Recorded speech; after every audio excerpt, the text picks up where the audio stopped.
It's time for another lap around the track with all the latest in motorsports interviews. Sometimes we get bent feelings, but we can't wait for the Bent Fender podcast with your hosts, Nathan Conway and Wes Llewellyn. Hello, ladies and gentlemen. Welcome to another episode of the Bent Fender podcast. I'm Nathan Conway, your host and driver of the number 40 stock car around here locally, known as Pork Chop in some circles. With me, as always, Wes, the Tire Spike Llewellyn. Is it Tire Spike? What do we want to call you today? Tire Stud. There you go. Tire Stud Llewellyn. I have been two things to have to do with tires, so I guess that makes me important. Yeah, well, it is. And tires are important. Always important. We hopefully have a little bit of that knowledge later on of tire studs. But we're going to bring a little sophistication to the episode today. We're going to have Paul Dornburg. Is coming on the episode. Had a great career in racing, all different types of racing, actually. Never floated the mainstream, from what we're hearing, and it's going to be pretty cool, man. I think we're going to get a good talk out of him and tell some stories. He's got a lifetime of them, so that's going to be a bonus for sure. So he approached me after the last time that I was on Regional Motorsports Power Hour, and was excited to find out that there were people that were doing what we're doing, and we talked for a little while. They're sitting at the restaurant, and just based off what he and I just, talked about, I was like, these are stories that people need to hear, and these are things that we do need to capture for posterity. So yeah. we absolutely got him on the show, and the rest is history. Yeah, the cool thing about it is, today when we go record, it's the first time I'm going to meet him. And you got to talk to him. I did. A little while. Like again, what we said at the radio show, and he's been a guest on the radio show. Stops by periodically and talks a little bit about, from what I read, from what I've done a little research on him. Made sure I did a little homework. He's a member of the Southern Indiana SCCA, which the SCCA is a national sports art club, and the Southern Indiana chapter is what he's a part of, and some different things that they do, autocross, and maybe some different road rally type stuff. I know it's not rally cross, but it's getting there. It's close. Getting closer. It's getting close. I mean, I'm sure that they're not taking $80,000 Porsches and mudding them. We're like 2 degrees from Kevin Bacon now, so I'm okay with that. Well, you got to get closer each time. Absolutely. So that's pretty cool though, man. Is what I'm learning with some of the stuff that I'm reading about Paul and in his career. He's done about everything, and again, from dirt, asphalt, ice, been on ice, road course, round track, everything. So it's been an incredible time, I think, that he's had, and I just know that he's going to give us some good stories. I'm sure of that. I have faith in that as well. I'm excited about it. Anything good happened this week? Work on the car, soldiers on. When I say soldiers on, it drags on because we have not been able to figure out some of the problems, and I hate that. But maybe going to have some people coming up to help out, and we'll see where we get from there. Yep. That's all you can do. Just keep troubleshooting. Well, and some of the stuff that soldiers on too is our search for guests, and do you think we need to bring him up again? Our number one fan, Eric. Yeah, Eric Wetstein, man. He is hooking us up with the list. I'm guys. If you could see this list, it's longer than Santa Claus. He's a fan of the show. He is becoming a friend of the show, a really good friend of the show. Yes. We can go to him with ideas, and as someone who listens to what we do, he absolutely has opinions. So hopefully, maybe one day, you guys may get to hear him instead of me. Well, what's cool about it is the way I'm looking at it is that he messages us, right? But he's talking to other people, and he's like, "Hey, somebody told me this, and somebody told me that." We'll take satellite feedback too. Sure. If it's a go between, it's the way you got to get in hold of us. We're fine with that. Because any little bit helps. And had some people tell us that there's some certain things that we might want to think about looking at changing. Not a whole lot, not big things, just a couple of different items here and there, but nothing major. But everybody, I think, that keeps listening loves it. The number of downloads continue to go up. Oh, they do. I think last check, we were well over 1,200. So the last time you talked to us, we were less than 1,000? We were close. Closer to 900. Yeah. And the last time, so in one episode, since episode, this is 16, right? This is 16 we're currently doing. Yeah, this is episode 16. So between 14 and 16, we have garnered up the downloads. Well, and I think there's a common denominator there, and that would probably be the guest we had, Robbie Darrington. We got to tap into his fan base and his friends and people who haven't heard of us or heard us before, and now they have. And hopefully, you guys, if you're Darrington loyalists, hopefully you're still here and you get to learn more about our side of the circle track and things like that. Well, we need the Darrington loyalists to become Dornburg loyalists because they're not going to want to miss this. I know that. Oh, absolutely not. Because, hey, listen, it doesn't matter what you're involved in, what side of stock car racing, demo derby, monster trucks, go-karts, whatever. Everybody wants to listen to a good story. Mm-hmm. So, that's my point is I love to just listen to a story. Well, I'll key you in on a secret, guys. Well, I talked to Jake Schown at the radio show, and he elbowed me and he was like, "Hey, you need to talk to that guy over there." And he was talking about Paul, and let me know that in Paul's day running here at Kentucky Motor Speedway, that he got to swap paint quite a few times with none other than Michael Waltrip. So yes. Maybe we'll hear a story or two about that. Right in the early '80s, when little Mikey's career was kind of taking off a little bit. Still kind of an unknown, known as Daryl's brother, I guess. But he ran these high banks around here locally, and before he got his start in NASCAR, and Daryl took a similar path, except mostly he ran at Dallas Speedway before he got hooked up with the Brewers and things. But it's cool though, because it's a tie-in. Doesn't matter that Michael went to NASCAR if he didn't go to NASCAR, but Paul was racing with him, and that's when he was a local guy, and that's the main thing, and that's what we want to hear is those grassroots stories. Yeah, we love to hear a good NASCAR story too, especially old school NASCAR. But we definitely love to hear the local stuff, like around these local tracks. Yep. The history of these tracks, it lends to that, and we're all about the history. Maybe not so much the base, but all about the history. So that's cool, man. Everybody's been stepping up and helping us out, man, because maybe we didn't know the story, and True. And again, like I said, I haven't talked to Paul yet, and I haven't had a chance to talk to him face to face or anything. But we're gonna soldier right on up to it, just like he's another driver just like me and another competitor just like me, and I want to talk to him. I want to hear what he's got to say. And speaking of people helping us out and doing things, we're actually going on the road again for this episode. Yes. We are going to sit in the spacious space that is Fairview IT Management. It's basically space sprockets. Sure, if they're going to be there too. The fantastic space. Gabriel Kirtley is letting us use his facility to record this episode, so it's going to be fantastic. I think it is, and their guys are involved in a little bit of podcasting of their own, with different things that they're doing IT wise.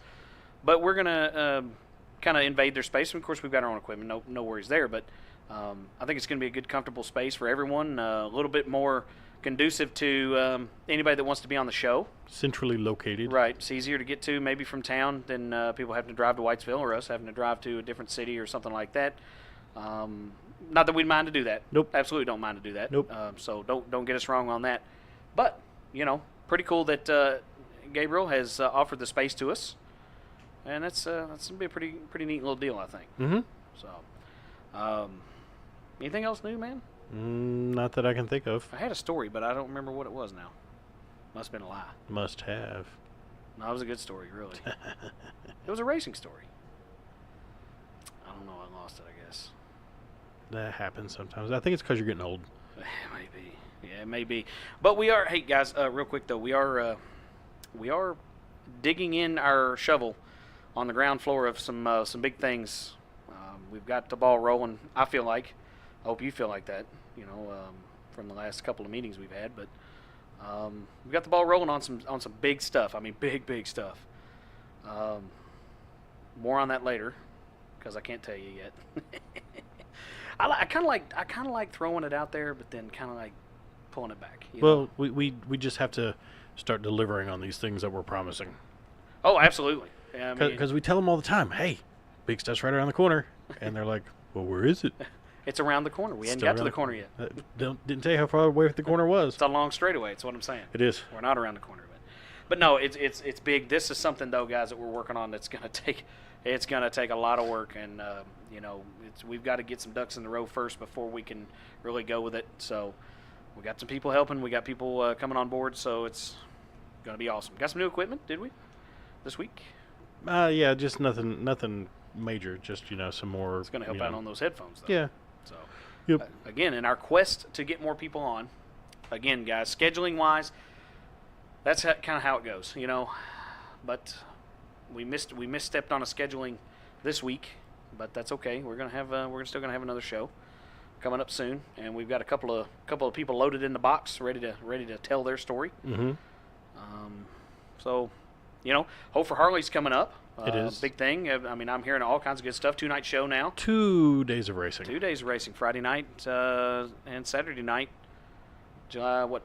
19th and 20th. No, 20th and 21st. Are you sure? Yes. Positive? 19th's a Thursday, buddy. Yeah. So it's 20th and 21st of July down there at Cedar Ridge Speedway. And Hope for Harley race is going to be now, for all you wrestling fans, it's not Hope for Harley race. It's the Hope for Harley race. So don't get that twisted. But it's always a good deal, and they're going to raise a lot of money. They always do. They're making it 2 days this week. There's 2 days this week, 2 days this year, so that they avoid the situation to where people are finishing up features and the sun's coming up. So well, I just felt that it was because it was so action-packed. What is that too? Yes. Well, but you can put more stuff in 2 days. So action-packed. Yeah, Friday night going to be features only, I think, and then regular program features only, and then Saturday night's going to be the big show. AMS Mods there both nights. Live music. Yep, live music, auction. Mm-hmm. So different things for everyone to do. And, Clarksville and Windy Hollow rules apply. Yep, but I think some of that's going to open it up for some of the street cars to come up and run. So Yeah. some of the cruisers can get away with it, but it's going to be good stuff. I think they're doing a good thing. They're doing it right. Mm-hmm.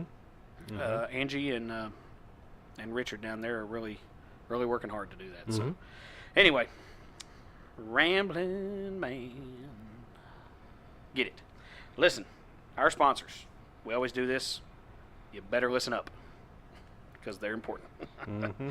Mach 5 Race Cars, Parts and Carts, Fairview IT Management, Martin's Towing Recovery, Chad's Barber Shop, Glenstone Construction, Slingshot Media Group, Red Star Graphics, High Octane Racewear and Graphics and Apparel, Willie's Carburetor and Dyno Shop, and we have a new sponsor coming on now, right? We do. Don't want to give away too much yet because she has committed, and we've just got to get the. She's been committed. She has. How in the world can she sponsor it? Okay, go ahead. It's magic stuff, man. But we do have a new sponsor, and hopefully next week we will introduce her. Don't scare her away. We want her to be part of the family. Okay. So y'all will like it. You'll be excited, I think. That's good stuff. And you can find us on Facebook, Conway Racing Team, Twitter at Conway Race Team, Instagram Conway Racing, and www.conwayracingteam.com. On the website, we can get it on. You can get the podcast on iTunes, Google Play, Podcast Addict, Podbean.com, Stitcher, Spotify, TuneIn, iHeartRadio. Are we on there yet? iHeartRadio. We are on iHeartRadio now. YouTube. Mm-hmm. The website. Mm-hmm. So we've got it covered, man. And signing up new people all the time. I know what story it was. I was at Tri-State Speedway the other night, and they got the late model Summer Nationals feature in, to which I live streamed on the Conway Racing Team page. So if anybody wants to watch that feature, 5,000 to win 40-lap feature, it was pretty good. I won't tell you who won, so you can go over there and watch the video. So But pretty good deal. I met some Derby guys outside in the parking lot while they were waiting to try to get the modified feature in, and happened to talking to him about the podcast and different things, and gave him my business card. He has found our page, and I'm hoping that certainly he's going to be listening on the podcast. So it's good stuff. They run Derby, and they also ran Chandler for a long time. So they've been wanting to come to Windy Hollow. So we'll see what happens. Maybe we can get them over there. Cool. So it's good stuff. Now, let's not forget, every Monday night, Maloney's in Owensboro, Regional Motorsports Power Hour, our host extraordinaire, Blake Smith, running that radio show from 7:30 to 8. No, it's not. That's wrong. No, it's 7 to 8:30. And like I said, every Monday night during the racing season, 25% off any specialty pizza. Yep. You can find that on 102.7 ESPN The Game, 94.7 WBIO. And it was something cool. You were listening to it via the computer this week because you weren't able to be there. Yeah, I was watching the Facebook Live video, which is sponsored by Riverwalk Razor. It is Riverwalk Razor. Yeah. Riverwalk Razor. No, I was watching the I apologize to Riverwalk Razor because I can't say it. I was watching the live stream, so got to experience it like I was there. Wish I would have been there, but I didn't get to go. So. Yeah. But no, what I was getting at was Blake gave us the big shout out. He did. Big shout out on the radio show, so I like it. He promised us that he would keep doing it as long as they would let him do it. Absolutely. So they haven't caught on. So let's hope they don't catch on. But anyway, guys, so we've covered about everything. Yep. It's been a lot we've covered, but no, we got to get in the car, truck, and the van. Checking them all three. What was it on Squidbillies? The truck boat truck? Yeah. We got to get in our truck boat truck. I think I just need to edit that out. Nah, it's fine. I think I've popped a plug wire or something. No, but that's the thing, guys. We, as always, before we get into the episode, we appreciate you guys listening and helping us out and helping our guests out because without you guys, it don't run, and without them, it don't run. So, everything's important to us to do it. We just get to get on here and ramble and be goofy on the mics. But the big thing is our guests and people. That's what they tune in to hear. And we'd hope you like a little comedy with your racing. So we try to give you a little bit of both. But again, guys, we appreciate it.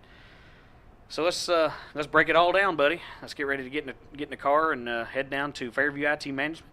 And we're going to sit down with Mr. Paul Dornburg. So we'll be back right after this. You know Fairview IT Management is your one-stop shop for all your home computing needs. But did you know they are also one of Owensboro's leading business automation services, offering network automation, system administration, and remote managed support? Fairview IT Management can become your help desk to help you reduce staffing costs and keep your bottom line low. Give Gabriel Kirtley a call at 270-228-4339 for all your business technology needs. And we're back from the break. It's another Field Trip Friday. It's kind of come synonymous with us. We're sitting down at Fairview IT Management today, and we're going to be sitting here with a legendary driver from around the circuits of many walks of life. He's agreed. We twisted his arm a little bit, and he agreed to come on with us. But I'd like to welcome in Paul Dornburg. Paul, we appreciate you coming on and supporting the show. Thank you, Nathan. I'm glad to be here. Well, we appreciate, like I said, your interest. Just get that out of the way. We really do. And you came up to Wes at the radio show and kind of introduced yourself, and you're like, hey, what you guys are doing is a great thing, and that means the world to us. And we hope that what we're trying to do is put these drivers and put these racers and things in a great light. And we're going to talk about it in long form here, but had a great career yourself. So just how did it all start for you? Well, it started a long time ago in the late 50s. Wow. I grew up in upstate New York, and sometime in the late 50s, my dad took me to the Track of Champions, Fonda Speedway. We lived about 12 miles west of there. Right. And I loved it. Couldn't understand why on a Saturday night as we were going to the racetrack, why there were cars going in the other direction. Just didn't make any sense to me. And I grew up with they call them center steer modifieds now, but big block modifieds. Right. And went to all kinds of races and watched and everything until I moved down here in 1980. Wow. So, it all started for you way back when. Yep.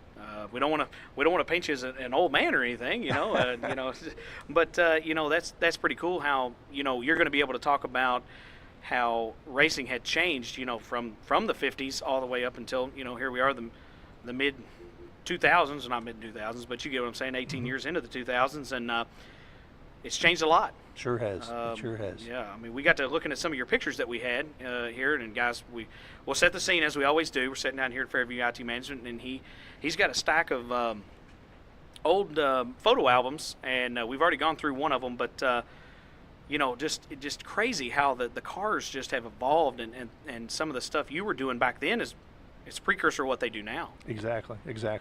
Yep. One of the stories I tell about prior to me coming to Owensboro was I had a mini stock, and I raced upstate New York on mostly dirt, some pavement. Right. And when I got the job here, I couldn't give the car away in New York because it was outdated. And so I dragged it down here and won the track championship with it. So the cars that were here at the time were probably 6 or 8 years behind what we had run in the Northeast. Right. So that's the kind of thing that you see all the time. You go somewhere just a little bit different, and you go, holy cow. Well, take us through, I guess, we know what mini stock is today, with Nissans and Hondas and what have you, Cavaliers. But when back then, what was mini stock considered? Was it kind of like a pony stock, or did you have? It was primarily Volkswagens. Some people tried running Honda Civics. You remember back in the 70s, 75, 76 Civics? Right. Some people tried running those little 1200cc engines, just turning the snot out of them.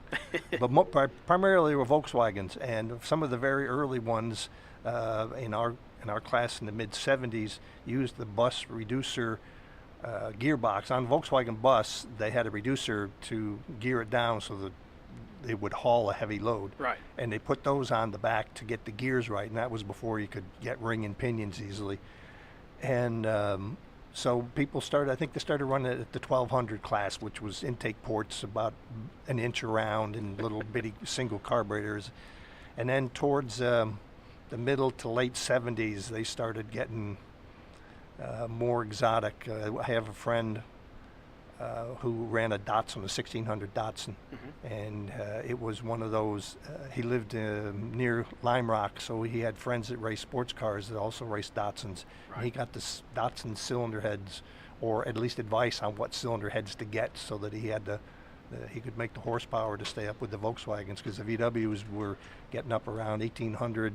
I think we had a 1835 limit, which was the stock stroke with a 92 millimeter kit put in, and all kinds of cams and carburetors. I ran Holley 2 barrels, similar to the 3-bolt 2 barrels that were on the early 50s hot rods. Wow. I forget who made those things, but anyway, I ended up with a set of those, I think from a fellow who, that was his sponsorship for me to put his name on the car. I think I got those when I started ice racing in 1974 and 75. I needed a tire sponsor, so he gave me some old cheap Israeli snow tires that were really good for putting studs in. Yeah. And I went ice racing, and I said to him, I need another carburetor. I need a bigger carburetor, Weber or something. He said, I don't have Webers, but I got these 2 Holleys. So I bolted those on, and that was just, that was just the beginning. Well, we hadn't heard about Weber carburetors for, ever, and I'd probably heard my dad talk about them from way back in the 70s, and but it's crazy to think how much people were doing. We know what they do with these Chevrolet V8s and Ford V8s, and different cams and heads and things. Would you find it easier? I guess compare it to what, like on the Chevy V8s, when we have to find a set of heads and have them fixed and the thing. You guys had, single head, I guess, or some of the 4 cylinders of V4s. But, how does it differ? Would it be different from, like the guys were doing Corvettes and things like that back then and changing? But no, it's the same. We ran the Volkswagen, so they had 2 cylinder heads. Right. And midgets were just beginning to run the 4-cylinder Volkswagen, late 70s into the 80s. In the 80s, a Volkswagen Type Flat 4 was the engine to have in a midget. So we just, the guy who I worked for, who I also drove for after I drove for myself for 2 years. Yeah. And then I got a ride with this fellow, Dale Gorman. He ran a dune buggy shop. This was back in the era when they took a Volkswagen Type 1 and they pulled the body off, and he would cut the chassis in half and take, 14 inches out of it and weld it back together. And then he bought the fiberglass bodies from the West Coast and bolted them on. And so he sold wheels and tires and all kinds of the shiny goodies and everything. Plus he made the Volkswagen frames. And when he and I, he built a Volkswagen Bug that I drove. And then over the winter of 1 year, we decided to build a modified, strictly as a race car. It wasn't a Bug at all. It had, we bought plans from LeGrand to build a Formula Ford, and then we just tweaked it a little bit so that it would run on dirt and pavement, as it were. And we used, instead of a Ford engine, we put a Volkswagen engine in it, and we just added a couple struts from the top of a roll bar back to the frame, and used a Volkswagen rear end and Volkswagen spindles and everything else, and just made it work. Well, it seems like from what you were showing me from these books here, that it was definitely one of those things where it was a great combination because you had a lot of success in it, and it's crazy that you had a Formula Ford that you just converted over to a Volkswagen. Yeah, that was in 82. 1980, I raced at Whitesville and was track champion. 81, I also raced in Whitesville. Mm-hmm. That was the year that Mike Waltrip raced out there. And had I not had a problem with the flywheel coming loose in the opening night, I lost enough points there that he beat me in the points in 81. 82, I rebodied the car and raced in Nashville, mm-hmm. and finally did win a feature down there after I went through all kinds of valve train issues. And then in 83, I started building that yellow Formula Ford that I showed you. Right. I bought it. It came in a box. Actually, we bought two of them. There were two guys, a guy on the West Coast that had two of them, and he advertised them for sale. They were in a box, and so me and another friend bought them and had them shipped here. And then starting in the winter of 81, 82, I started building that car, and debuted it on Father's Day of 1983. Mm-hmm. And I went on, I think I finished second, maybe first, I forget, some first or second, first night out. And went on vacation. When I came back, Charlie Bartlett, you know Charlie Bartlett? Charlie Bartlett was, yeah, anyway, he's in Arizona, I think, these days. He comes up to me and he says, Paul, we got a problem with your car. And I said, well, what's the problem? He said, there was a misprint in the rule book. And I said, a misprint in the rule book? He goes, yeah, the weight, your car's not heavy enough. I said, what do you mean? So I got the rule book out. He says, right there, 0.8 of a pound per cc. He goes, that's the misprint, should say 1 pound. I said, no. We had a meeting in December, yeah. and I asked about this rule, and everybody shook their heads, yes, that's the way it would be. Right. And, well, anyway, long story short, I didn't go back. I didn't build the car to have to add 400 pounds to it to make it legal. Oh, yeah, absolutely. So over the winter, Andy Vertrees, who was the promoter at Whitesville, called me up and said, what do I need to do to get you back? And I said, well, I don't like the way that went down. He says, I know. He says, it wasn't the right thing. But what do I need to get you back? I said, why don't you can keep the weight limit the same, but add the driver's weight in. And if you do that, I'll come back. And he said, okay. So I still had to add about 300 pounds to make the car legal. Right. But I came back and was track champion, beat Jeff Green in 84. Won 5 features. So that was pretty good. How long was, you think about a season back then, was it an abbreviated season like some of these tracks that run these days, or was it a grueling season? You start in April and run all the way till October? It was April through usually the end of August, beginning of September, something kind of like that. Wow. So I'm looking, what he's handed me here is a... here's 1980 schedule. Here's this. Well, what I'm looking at is a 1980 schedule and a 1981 racing schedule for Kentucky Motor Speedway. And he's right, it several dates, just like it is these days. Of course, a quarter-mile asphalt then. But I'm looking at... I got to tell you, I'm looking down the numbers here. I see a lot of ones in the finish column. Yeah. A lot of ones. Yeah, I think after the first 5 or 6, there was Andy made a rule, and that for me, and that was if you won the feature, you had to start last. Well, that's why you see a sharp drop off from the ones where it changes to seconds and thirds. So after about June, that looks like it changed. Yep. And it just took me a little longer to get to the front. Well, what's funny is we've got. It was a fun time. Willie Hudson and Larry Hudson were out there. We had a really good time. Well, I'm looking at the 80 schedule and all these KMS dates, and one date here in Nashville. Yep. And then the very last date at Pocono, Pennsylvania. Yep. It seems like a couple of miles down the road from Whitesville, Kentucky. Every year at Pocono, they had a big mini modified race, and all of the mini modifieds from all over.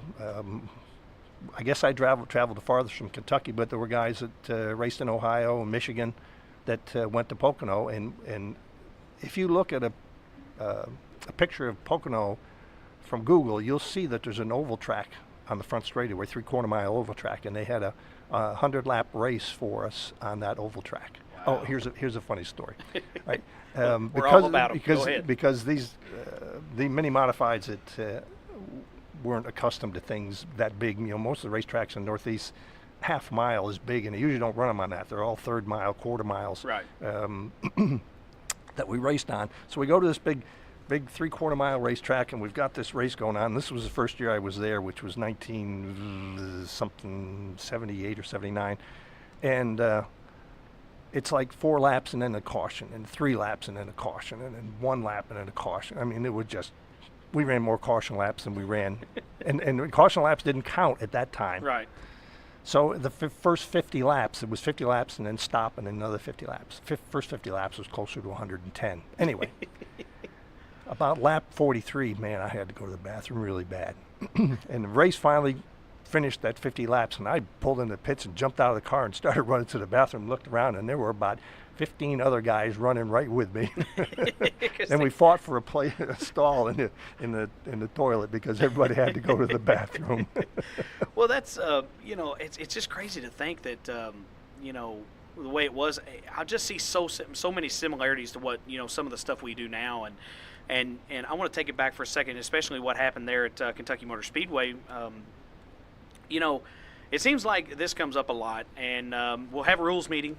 And by golly, we'll get 4 or 5 races into the season, and somebody's not happy, and somebody just can't let it go. And I'd be daggone if we gotta throw a mess till we're gonna change the rules now. And then, well, okay, I built my car to what you wanted me to build my car for. You can't penalize me because it's fast. You know what I mean? So, but that was pretty neat, though. That I guess that they were able to work with it. Look at that thing. Man, he is showing us all kinds of pictures. These are great-looking pictures, guys. I wish you could see them.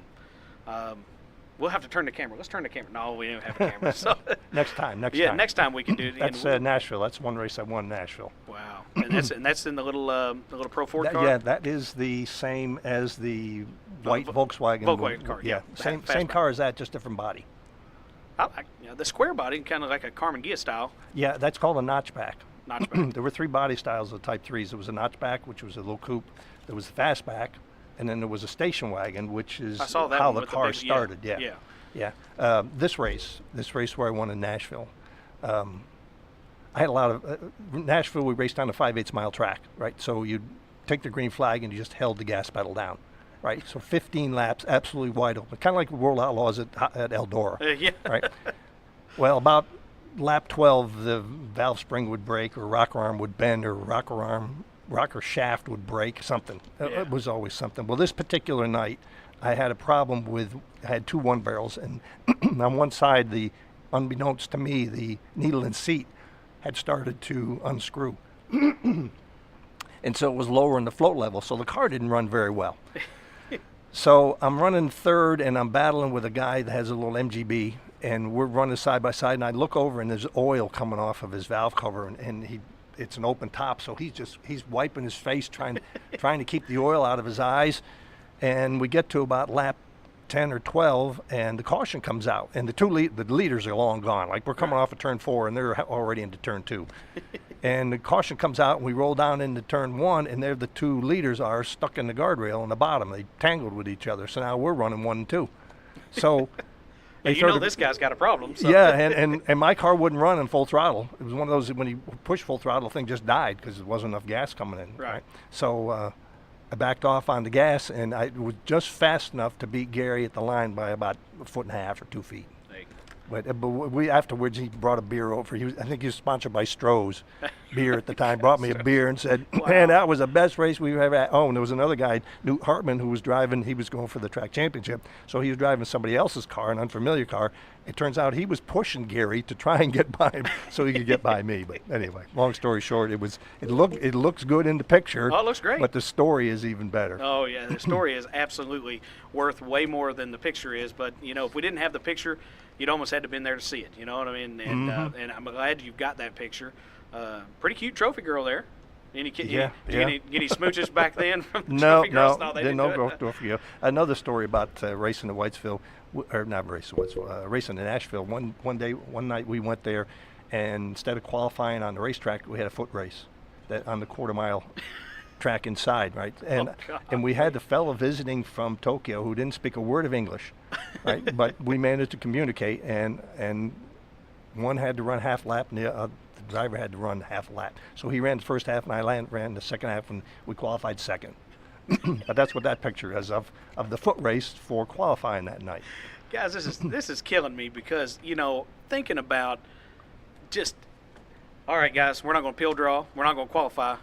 We're going to go out there, we're going to have a foot race. And by golly, if you can't run, the fat guy starting in the back, I swear to you, I'd be starting in the back every week. I couldn't handle it. Yep. Oh, that was a surprise. We had no idea that they were going to do that. That's the car that most everybody remembers. The wind-up key is the thing that everybody remembers. Immediately that stuck out. We did an episode with Jeff Macy, the last episode, and he's always got that freaking big dolphin on the top of his car. Well, what about having a wind-up key, and it looks like a little toy car driving around the racetrack, especially leading, most of the time, seems like. So, well, you did mention something just a minute ago, and we can get back to some of the Whitesville stuff in a minute, but sure. You brought up ice racing. Yes. And where would one go to ice race? Well, you have to live in a cold climate first, and I lived in upstate New York, so in the wintertime, the lakes would freeze, and there was then still is a club called Adirondack Motor Enthusiast Club, and they've been ice racing for, I think, almost 60 years soon. Wow. And I ice raced with them. As a matter of fact, I have a little album here of pictures. And I love it, and I absolutely love it. It seems like it's a ridiculously long name for your motor car club. Yeah, AMEC was for short. 19, so we're going to 70. 76 to 79 until I moved down here. I ice raced. Now, if you ever wanted to get the feel for going sideways, it's not on the slick dirt. It's on the ice. It's at the time we ran a 45-minute.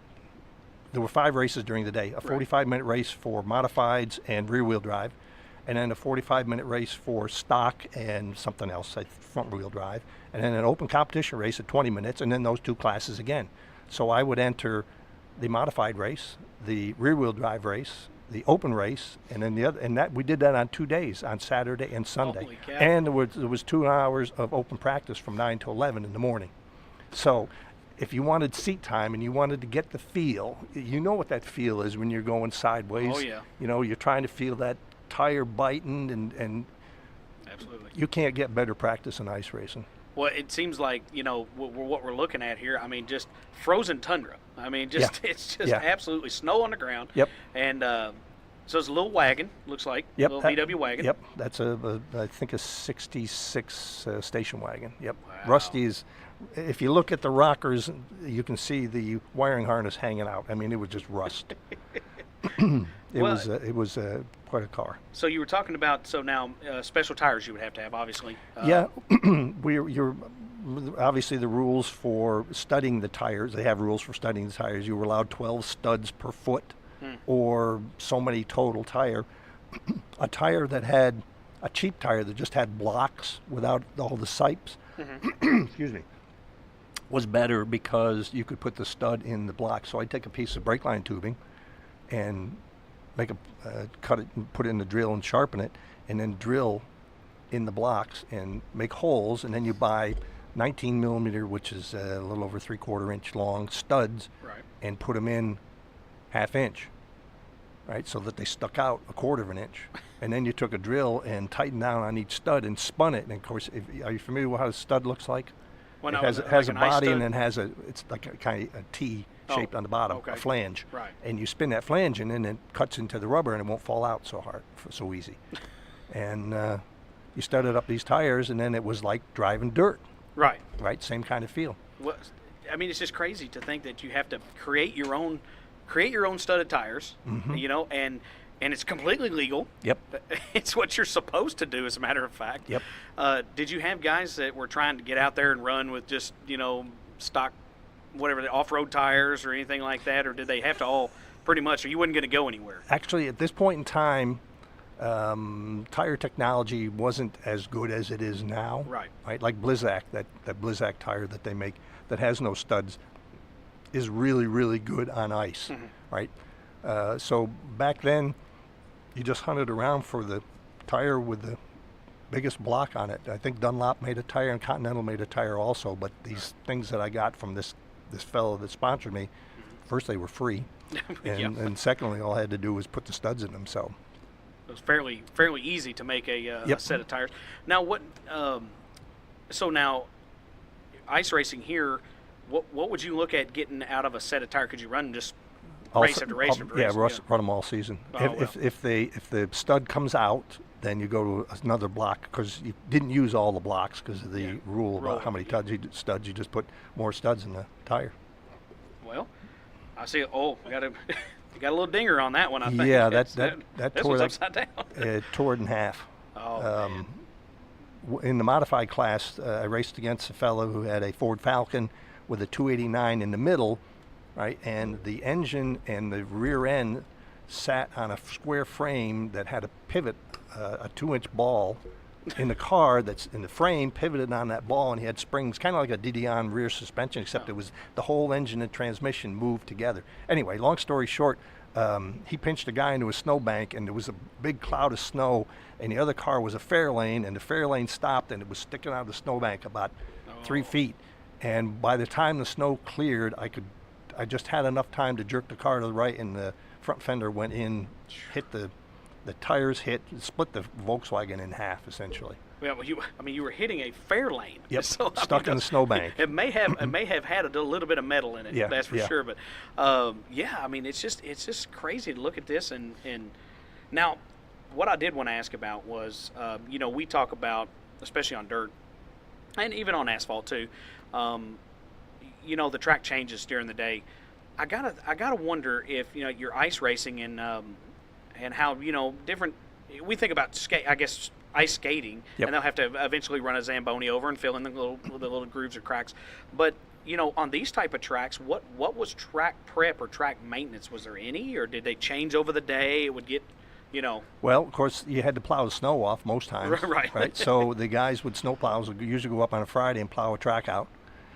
And I worked for a car dealer at the time as a service manager, and I had a Jeep 4-wheel drive truck. So I just wouldn't, when they would let me, because I would always plow a course that would be my car would be happy on, as opposed to Well, of course. the guys with the more horsepower.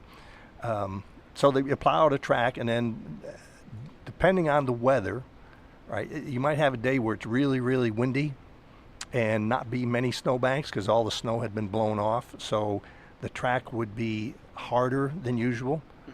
All right. Or if the temperature went up to 33 or 34, then the track would begin to get slushy. And if it had snow, the snow absorbs the heat from the sun, which makes it more traction, but makes it heavier. So you had to pay attention. There were corners where I could make a corner at 29, but I couldn't make it at 30. Oh, and they were road courses. They weren't Right. ovals. Oval tracks. And Volkswagens have drive off the front wheel, right? So you don't have to worry. how the tires are spinning to affect the speedometer. Right. But there were literally times where 30 miles an hour, the car would just skate off and run into the snowbank. 29, you were okay. 1 mile an hour is Well, so, and yep. it was just so fickle Yep. that it's blowing my mind. I Yep. mean, Wes is sitting here smiling, big old huge smile on his face Yep. because So- he's just So you take that this is same crazy. theory, right? Because Right. now you got all the physics involved of getting around a corner, okay? right. And although riding the cushion looks really good, you ask a whole lot more of that little tire, especially on a modified like you drive, Right. 9-inch tire. Right, your little 9-inch tire will work better on the bottom of the racetrack against all the forces that are working against it than it will run on the cushion. The only reason you get around good on the cushion is because you're physically stopping the tire from going any farther out. Right. Autocrossing, same thing happens. If you can find the shortest course around a corner in a car, and we're generally on pavement or concrete, finding that short line, even though it's slower, lets the tire grip better than if you're 4 feet over going a little bit faster, because now you got different forces working on the tire, Right. and the tire doesn't grip so well. Wow. But anyway, that's where I learned that, by running on the ice. Well, and it seems like it's just crazy because, I mean, we're just looking at And this is the race car I brought to Owensboro. I ice raced it. so that's the one that you ended up hauling down here. Yep. And then talk about cold rides. 22 degrees, and So I had a snowmobile suit, snowmobile gloves, and boots, and wow. it was cold. It was, and of course, not a window in the thing, Nope. except for maybe a shield or something. shield, and, yep. And we've ran some races around here and run the enduros. So if you probably remember the old Halloween Yep. enduros and Yep. the snowball, running the snowball race, and it's so cold in January, but not this cold. No. I couldn't imagine how it being this cold. I mean, yeah, it's one thing when it's just a cold day. Yes. But then to have snow everywhere and ice that Yep. you're running. Yep. And it's then gotta add be crazy. in that it may be snowing, or in one case I remember the temperature was right about freezing. It was kind of a mist.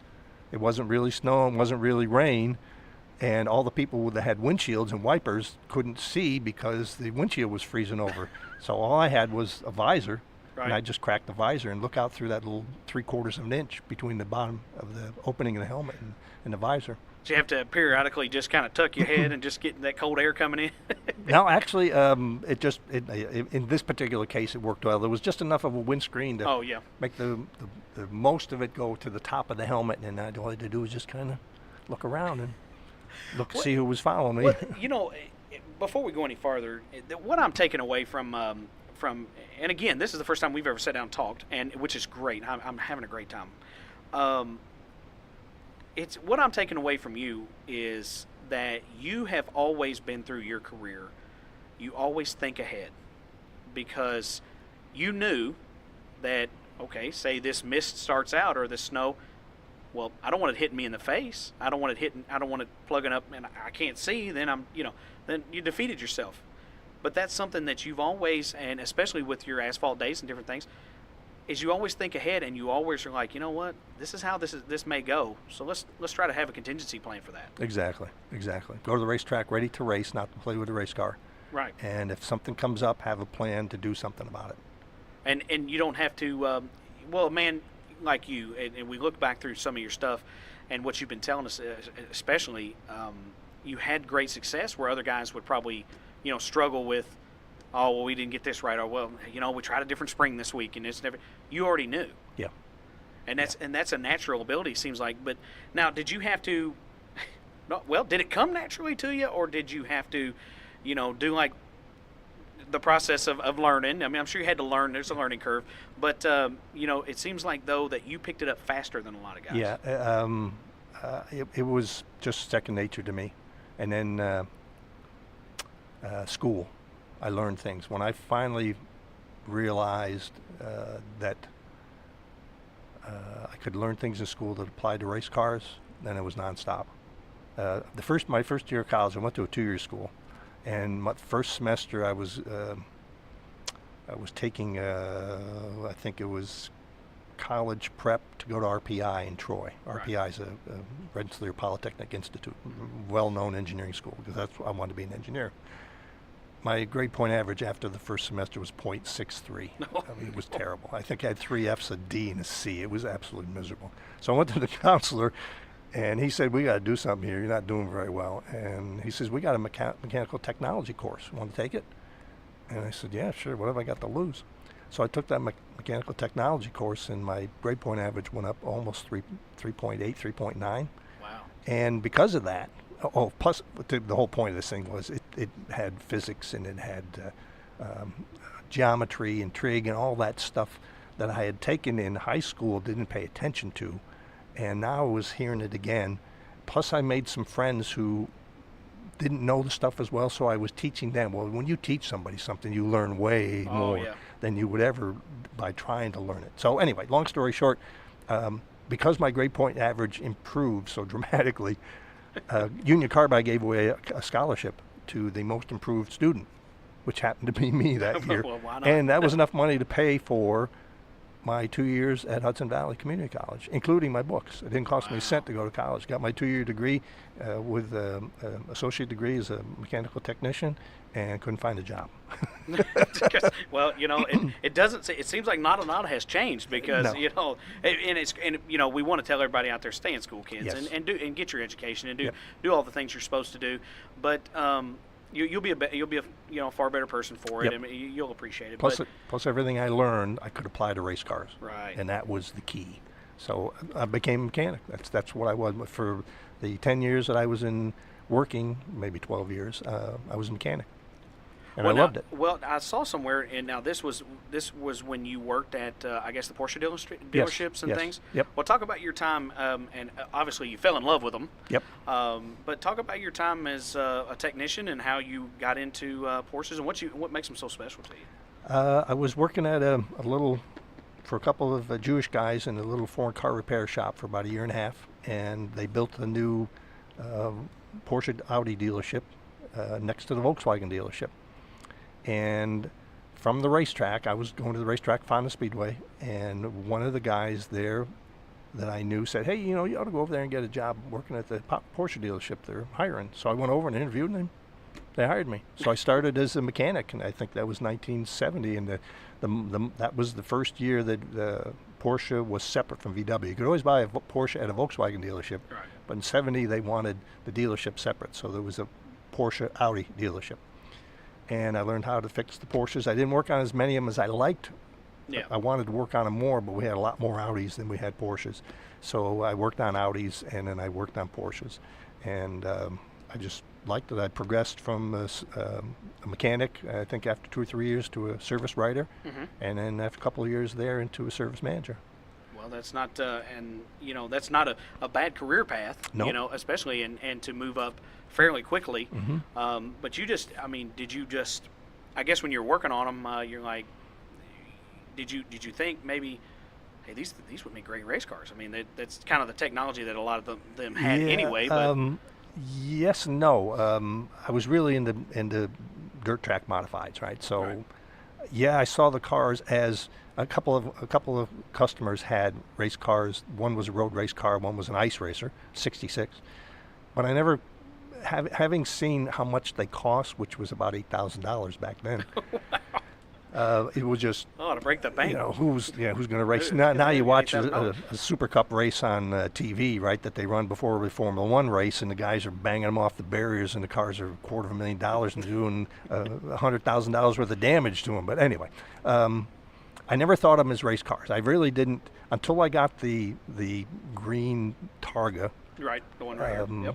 That I found in the back of a garage. Actually, I didn't find it. Crunch found it. It was in the back of a garage over on Lane Road, and bought it. And that was my start with the Porsche. That was the second Porsche I got. Right. My second wife got me one for my 40th birthday in 1989. So. Well, what a present I for know, your 40th I birthday know. is to have a Porsche given to you. Yeah, by Well, your- she knew I liked them, and she came across an excellent buy, and bought it for me and surprised me with it. Well, we're looking at the inflation calculator here, and you know, $8,000 Porsche in 1970.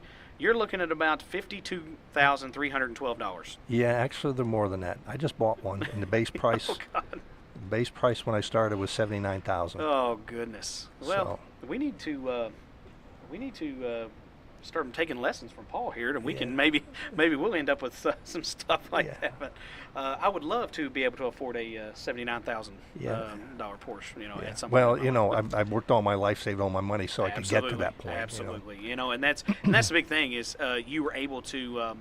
I call it a success story because you were able to race for so long and do your hobby. Whereas. These days things are a lot more expensive, and it's a different path, and maybe it was a different type of racing than some of the other guys were doing. Because you look what NASCAR had with a lot of the old big muscle cars and things. It's completely different than what you guys were doing. Right. I kind of liken it to that, but you were right. You were smart. And don't let it take over your life, which we love racing. Don't get me wrong, we love racing. Yep. But don't throw your life away, trying to do it, or you're going to end up not racing, period, and you're That's not going right. to be able to do anything else. That's right. Yeah, and actually, when I was here in the 80s, in the early 80s, there were people who asked me if I would race something other than mini modifieds, if I would move to Nashville or move here or go to Charlotte. And I had to choose, did I want to stay and support my family or go off and do this thing? Right. It's the old big fish in the little pond or little fish in the big pond. And having seen how Michael Waltrip and the Green brothers, who were these little fish before they finally got to be the big fish, I'm glad I did it the way that I did it, because I enjoyed the heck out of it the whole time. Well, you did. And the other thing is I did it out of my own pocketbook. Wow. And that's one of those things where we're not too far off with that. I mean, it's great to have sponsor money, but we want to thank Fairview IT Management because they do sponsor our race car, so we appreciate them letting us do this. But that's the thing, sponsorship money isn't everything, and you're going to have to spend some money on your race car. That's right. So if anybody out there didn't think you were going to have to, you're definitely going to have to, and that hasn't changed in the last 40 years. No, longer than that. Yes, longer absolutely. Than that. Paul, real quick, let's take our first break, and Okay. we're going to throw it to that, and we'll pay some of those bills, and right. we'll be back on the other side. Sounds good. Breakdowns, collisions, lockouts. Things can happen on the road at any time. That's why you should call Martin's Towing and Recovery. We have years of experience to help you in your time of need. Within minutes, we can provide you towing services, jump starts, gas refills, and even unlock services to get you back on the road. We are proud to be able to provide honest, dependable service that our customers have come to trust. Please give us a call 24 hours a day at 270-929-0718 for all your automotive emergency needs. And we're back from the break, still down here at Fairview IT Management, sitting here with Paul Dornburg, and by golly, we've cleaned the ice off our shield now. Yeah. So now we can see again. Well, where do we go from here? Well, I do want to ask you, you've done a lot of different things, and you're into a lot of autocross stuff now, and different tracks to where you run road course type tracks, but is this type of racing, well, what is your favorite type of racing? Did you always like what you were doing on the ice and different things and kind of autocrossing, but did you always say, one day I'd love to be in a wing sprint or, whatever, a monster truck or whatever,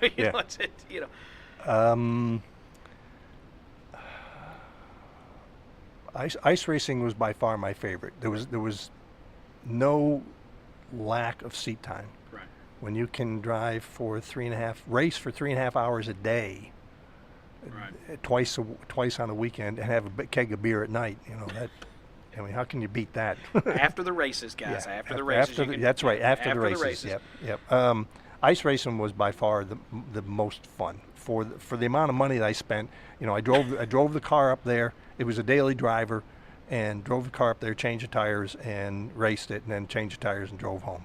So that was the most fun that I had racing. Now, that being said, I'm on the other extreme now, where I have a brand new car, and I autocross, and in a typical weekend, I'll make 8 runs at roughly 40 seconds per run. Yeah. All right, so I go up to the event, and I help set up, and I do registration, and I do scoring, and then I drive, and then I do scoring, and then I drive again, and I help take it all down, right, with an expensive car, and for about 7 minutes worth of driving. I spend way more time getting there. It's 100 miles to get to our track. Right. So it's a 200-mile round trip, so I spend a lot more time in the truck than I do in the car. Oh, absolutely. Do you have any? You think about your time in racing, and it can be anywhere from Whitesville to up north or anywhere. But you think about your favorite drivers. Do you have any favorite drivers that you're like, man, I just love to watch that guy, or that's the guy I want to be, or that's the guy I want to beat. Yeah, there've been a bunch of them. Of course, there were the favorites when I was a kid, just because I liked that particular driver. When I lived up in New York, there were drivers that I liked. I go to the Knoxville Nationals each year for the 410 sprint cars, so I went in the Kinser era. Wow. As a matter of fact, when I first started taking Carolyn to Knoxville in the mid-'90s, if Steve Kinser didn't win, Mark Kinser won. As a matter of fact, after about 5 or 6 years, she says, "Does a Kinser ever not win this race?" Well, what's wrong with the Kinser winning? Yeah, by golly, that's right. That's why I come here. So I've always liked Steve Kinser. Oh yeah. I've got some great pictures of him at Eldora when he won the first Kings Royal. I love midget racing indoors. I go to Chili Bowl every year. I've gone every year since 1989. Golden Driller. And the place just gets bigger. I just got my tickets. Right now they're 6 nights racing, Monday through Friday for qualifying and Saturday. The good thing is, you shake your head at that. Well, yeah. the 4 nights of qualifying was getting to be 11:30, 12 o'clock before you got out of the place, right? So the extra night will hopefully get us out of there by 10 o'clock. So let's just add another day. Yeah, we'll cut the hours down. We'll add another day. Yeah, and then we'll move in on Saturday, practice on Sunday, start racing on Monday. But that's a great show, and I love it. It's how do I want to say? It was more varied car-wise back in the 90s and 2000s, and then as the engines and the chassis manufacturers started to get involved, it's you got to have an Esslinger, you got to have a Toyota, or you got to have a something else. You don't see the Subaru engines or the V4s or the V6. Well, you do, but they're the cars back from the 90s. Right. And just a side note here, one of the guys I used to run many modifieds against in the Northeast was part owner in Spike Chassis, who builds the chassis that most of the winners run at the Chili Bowl. It's a big midget guys. And another guy that I raced with, Don Hassler, also works for Brad Loyette, or did work for Brad Loyette, who runs in Illinois in sprint cars and midgets. And I would see them occasionally. Well, I'd see them every year at the Chili Bowl because they would go. And then there's another fella, you talked to, before we got on the air, you talked about known people in the sport. Robbie Hart. I dated his sister back in the late 70s. Well, Robbie is a sprint car mechanic. He's working with Paul McMahon now in the World Outlaws. McMahon. Right, Paul's to the wall. Yep. No, sorry, wrong one. Sorry, Joey Saldana. Joey Saldana. Hey, just keep throwing the good names out there. Yeah. Anyway, so I get to see him. Funny story here. I see Robbie in Daytona, right, at World Outlaws of Volusia County. And I said, "What are you doing with these guys? They're from state of Washington." Oh, he says, "We're gonna run up in the Washington area." I said, "Yeah." He says, "Yeah, I'm not going to get on the World Outlaws trail." Right? Sure. So World Outlaws, the first rain out at Hobstadt, right? There he is. I said, "What are you doing?" He goes, "Well, you got to have a job."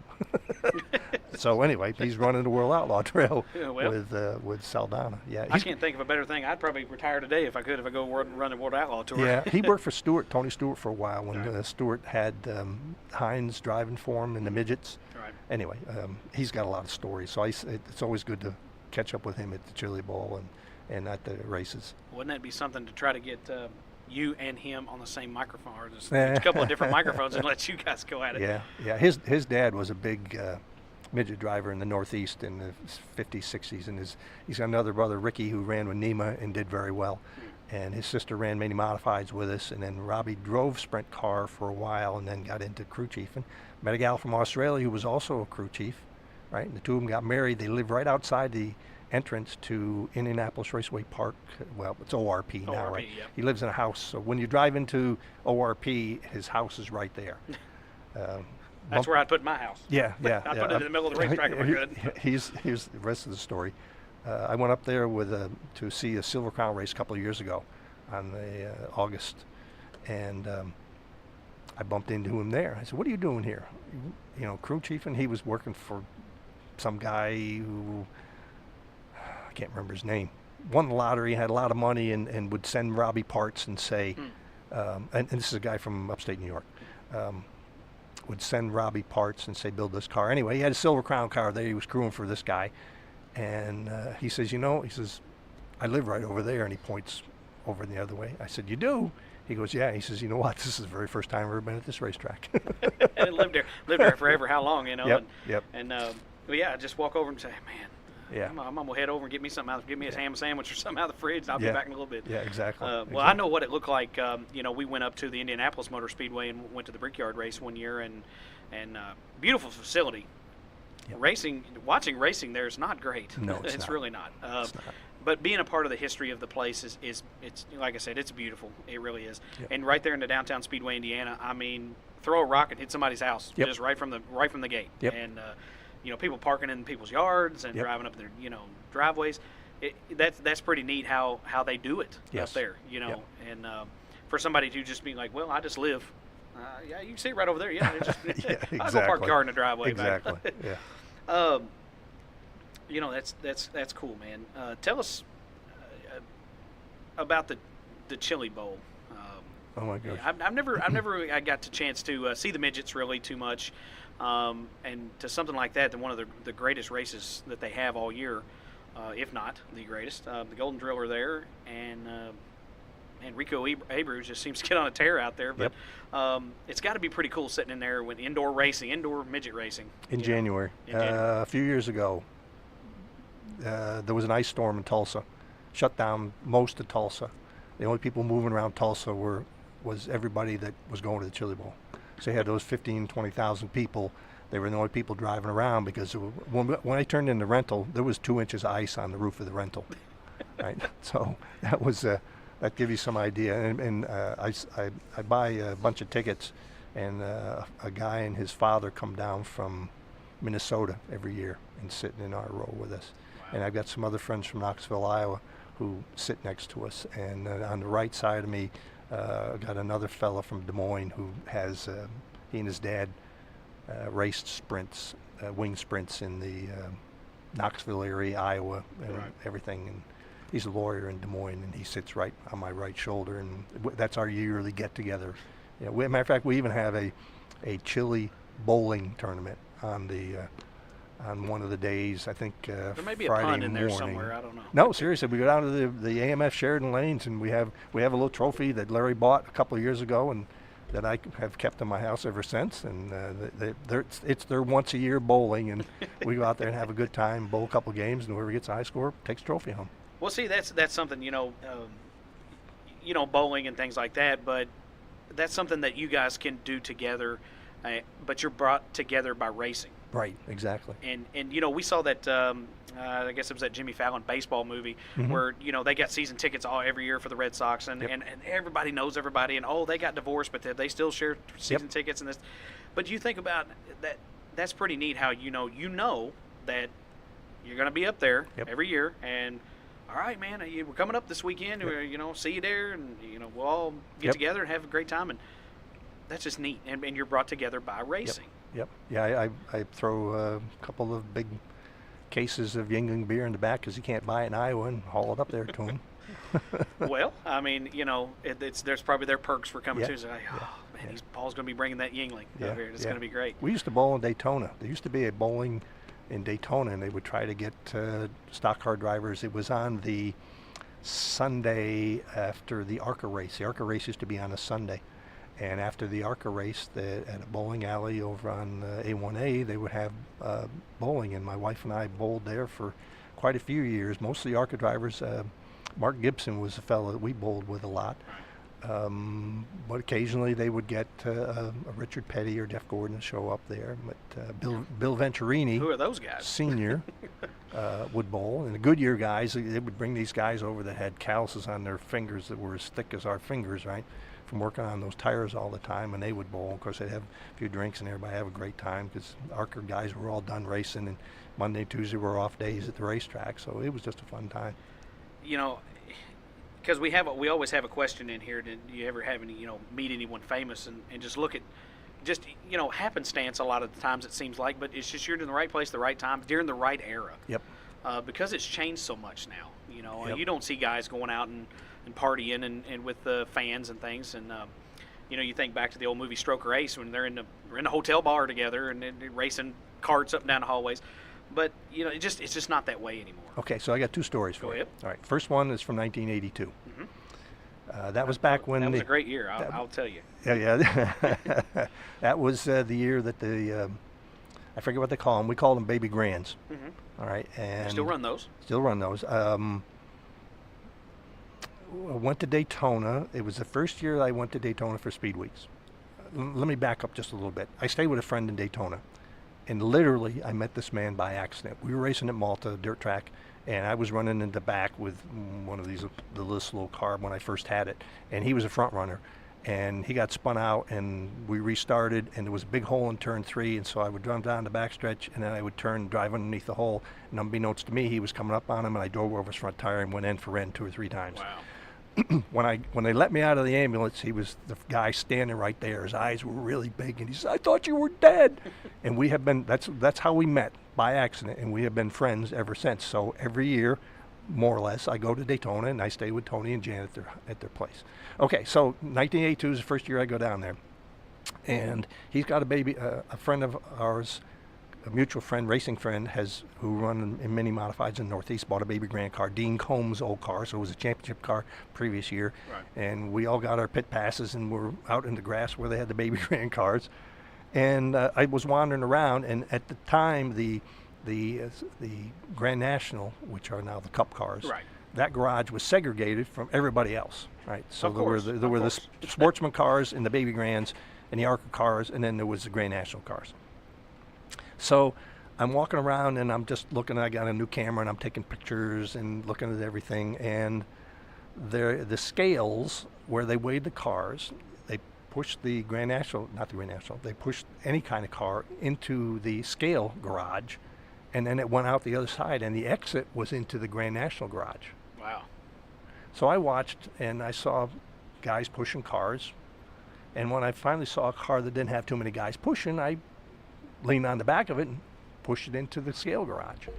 And when it went out the other side, I pushed it out, and as the car turned and went to the left, I went to the right, and now I was in the Grand National garage with just a regular pit pass for the baby grand garage. Right. So I'm walking around taking pictures, and AJ Foyt is doing a photo shoot for Ingersoll Rand, right? Because that was his primary sponsor at the time. Right. He had his red number 14 Chevrolet Monte Carlo, and Iconic. I didn't bring that book, but I've got pictures of AJ standing in front of the car, you know, putting up with the photographers while he wants to get back on the racetrack. That was also, I think, the first year Tim Richmond was at the racetrack. I got pictures of him in a car. Anyway, I got into an area where you normally wouldn't get into. I took pictures of templates. You know, they got that big claw thing to put in the cars. Back then, they just had pieces of plywood screwed together to fit the template of the car. Plywood. Yeah, And yeah, that's how we're plywood. trying to. Yeah, and and that's just how we're trying stacks to of them. figure. You know, it would say Dodge, Ford, you know, GM, Buick, Oldsmobile, whatever. Well, So that's one story. Okay. AJ Foyt. I got to see AJ Foyt. Right. All right, now we'll fast forward ahead to I don't know, mid 90s, 95, 96. I raced online. I met a lot of people racing online, not face to face, but by racing with them every week. And they had a NASCAR series, and at the end of the series, the top 10 drivers went to Daytona, and I was already there, and raced against each other. So I got to meet at least 10 of them face to face. And that year, let's see, Jeff Gordon started in 94, right? 93, 94, Yes. somewhere in there. They used to have a big trade show, similar to PRI, not quite that big, but in Daytona. Right. And I went over to the trade show, and I was talking to the guys from AFCO, because I had been buddies with Richard over there. And I had 2 other friends, my friend that I met by accident, and another guy from Long Island that I used to race against. And they were interested in welders. So they were off at the Miller booth welding and whatever. Anyway, Richard gives me 2 pit passes and parking passes for the Speedway. And he says, these are good. They won't look to see who you are. Just put it around your neck, walk through like you know what you're doing, and you get to go in. So I went looking for the other two, see if one of them wanted to go. Couldn't find them. So finally I gave up, and I went back to the house. I thought I'd get my wife and go with it. Well, she wasn't there either. She and Jan were out shopping somewhere. So it's getting late now. It's getting to be 3 o'clock, and I'm thinking, well, the racetrack's not going to be open until 5. I want to get to see some things. So go back to the racetrack. Go to the racetrack, put the garage pass or the the parking pass up on the dash, drive right through the tunnel under turn 4, right into the parking area, park, get out of the car, put the garage pass around my neck, and I walk through, and the guy just looks at it and waves at me, waves me on through. I'm in the pits, right? And then now, there's no segregation. You got the Busch cars and you got the Winston Cup cars. And so I'm wandering around, and I come around a corner, and Scott Pruitt, IndyCar driver, sports car driver, he and I bang right into each other. I say, oh, I'm sorry. Excuse me. Yep. So I go on down, and I'm going to the men's room. So I go into the men's room, and Jeff Gordon walks in. That's because you're nervous, because you just got into the garage. So I go in, and I'm at doing my business at the urinal, and Jeff Gordon walks up right next to me to take a leak too. Hey, buddy. Yeah, exactly. That's what I said. Hey, how's it going? He goes, yeah, it's going good. And so we go on our separate ways, right? So that's how close I got to Jeff Gordon. But anyway, the rest of the story is we go back to the house. Right? I go back over to the trade show, give Dick the credentials back, and then go to the house. And we typically ate dinner around 6 o'clock, and then leave for Volusia County around 7. So it's 6 o'clock, and the girls are talking about how they went out shopping, and they went to a flea market and found all these good things. And Tony and Ray are talking about this welder that they saw, and I'm just sitting there. And finally, one of them looks at me and said, well, Paul, what did you do this afternoon? I looked at him and I said, I pissed next to Jeff Gordon. No, you didn't. I should have said Pete. I'm sorry. No, it's okay. All you kids don't worry about no, you're that fine. word. That's fine. They hear cartoons these days. I mean, yeah. So that was, besides knowing the Greens brothers and the Waltrips, that was my brush. Now, was greatness. Was mustachioed Jeff Gordon? I don't remember. Probably back then it probably was. Yeah. Well, most guys, we'd be looking at the ceiling. Hey, buddy, side eye, and go ahead and look at the ceiling. Yeah. But it doesn't get much closer than that, guys. No, it doesn't. It does not get much closer than that. You couldn't, and he probably wouldn't remember that these days. No. Did you take a pee next to a guy in Daytona one time? Well, sure, And I wrote that story out for my guys that I was racing online against, and I did the whole thing right down to the end. And as a matter of fact, I have it in text form somewhere on my computer that I kept. I'd frame that one, man, because that's crazy. Yeah. And obviously not the time to ask for a picture for anything, but that's right. No selfies back then. Yeah, that's right. Yeah, no, you couldn't do that. Man, that's just to think about happenstance stuff and how it all happened, because hey, guys would try their whole life to try to get something like that to happen, and I'm not talking about peeing next to Jeff Jordan. That's just just whatever that was. That's right. But you think about guys that try to get that to happen. Get into cup garages and things, and we were talking to Billy Egler, and when he was a crew chief way back when, about the '91 season, and he was at Daytona. And he was, like he said, he had to get a pit pass for his series. Yep. And then that's it. You didn't go to the cup garage. You didn't go to, any of that stuff, because they're just, you couldn't do it. Right. And because those guys couldn't be bothered, I guess, with these other guys. And I think that's a little bit sad, just because hey, I'm a racer too. Okay, so you run a Winston Cup stock car. Well, I run the sportsman car, or run a Baby Grand or whatever. We're racing at Daytona. Yeah. It doesn't make any difference. And while the drivers probably would be pretty cool about, talking or whoever, and especially if it was, hey, I run a Baby Grand car, I know that you run this, Mr. Foyt, AJ Foyt, and, it's pretty funny you talk about AJ Foyt like that, because you're right, he was probably just tolerating those, because he was kind of hard-nosed, and Tim Richmond, character in his own right, yes. was a great guy, just flamboyant and crazy, and he liked to do stuff other than race. Yep. And that's another guy that was lost too soon, and it's sad that happened, but a great race car driver. Yeah, he was quite a talent. Well, Paul, real quick, I ask everybody this: you think back to when you were racing, and it probably was different with each race, you know, where it was dirt or asphalt or ice. You know, it's crazy, still crazy to say that, you know, that we're talking about ice racing.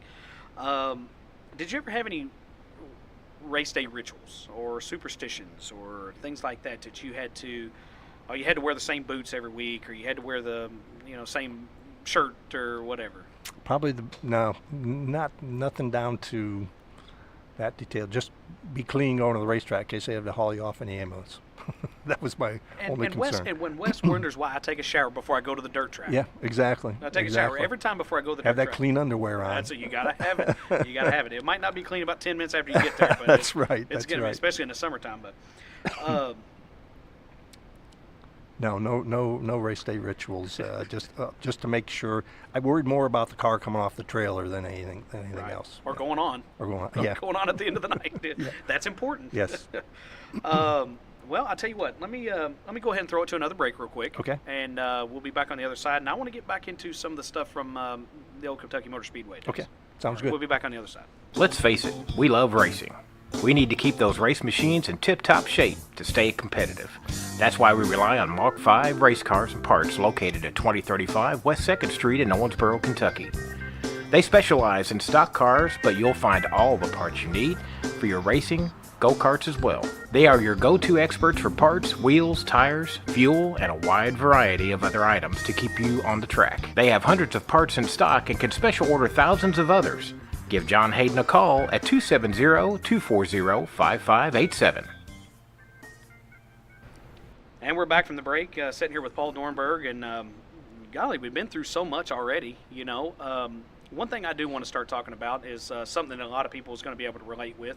I know it's always cool to hear stories about racing in upstate New York and different places, but a lot of people that's going to listen to this show definitely want to hear about Kentucky Motor Speedway right here in Whitesville. And you know, talk about, I guess just take us through how it was back in the 80s, the early 80s. Was definitely before my time, especially with some of the names that came out of there. That was their time to shine too, and you were right there with them. Yep. When I started the same year that the anniversaries started running the racetrack. And I had no idea, since I came from New York, I had no idea first that there would be any place to even race the car. Right. And once I found out there was a racetrack and they checked out the rules and I found out I had to put a body on the car. Dang bodies on the car. Yep. Yeah, because the bodies we used up in New York were similar to what you run on your modified now. Right, a roof and two side panels and that's it. Anyway, found a body and cut it all up and put it on the car and went out to the racetrack. I was getting the car ready to go to a practice session, and Atwell's garage. Atwell had a not garage, but Atwell had a auto parts store where Hayerman's is right now on Parrish Avenue. Right. And so he was renting me a space in the back to store the car back there. And I would go and work on it. That's where I met Army Armstrong, because he was the only guy that knew a Volkswagen would be a good car to race. And we were getting ready to go to a practice. I think it was a Friday night. We were going to go on a Saturday. And I just put the engine in the car, and I was, Volkswagen's held in about 4 bolts and nuts. And I dropped one of the nuts under the car, and I had reached down to pick the nut up, and I had cut the fender wells out with a pair of tin snips, and there were some sharp edges, and I cut a big slash in one of these arms. I don't remember which one I it think is. I see a scar on this one. It looks like a zipper. Yeah. And since Atwell's wasn't far from Mercy Hospital, we went over to Mercy Hospital, got it sewed back up. I remember Army looking at my arm and getting real pale, and I thought, oh, he's going to fall down, but he didn't. And it got sewed back up, and then the girls were mad at me because I delayed the dinner that we were supposed to be meeting for by an hour because I had my arm stitched up. Yeah, well, I mean, we hate that for sure, you know. So I didn't get to go to the practice. I think it rained out the next day anyway, and then I went to the racetrack with I've been showing Nathan pictures of the car in its basic form, which was a blue body that hadn't been painted, or gray body. Right. That I cut off. The roof was original from the car, and then added all the rest of it, and hauled it out to the racetrack and set fast time. I think it was a new track record, and then was leading the dash, and the throttle linkage came undone. Didn't finish the dash, but won the heat race and won the feature. And that was the start of, I don't know how many races I won that year, a bunch. Yeah, just we're going to classify it by a bunch because that's good enough. Yeah, that's for sure. yeah. But so you show up with this thing. Mm-hmm.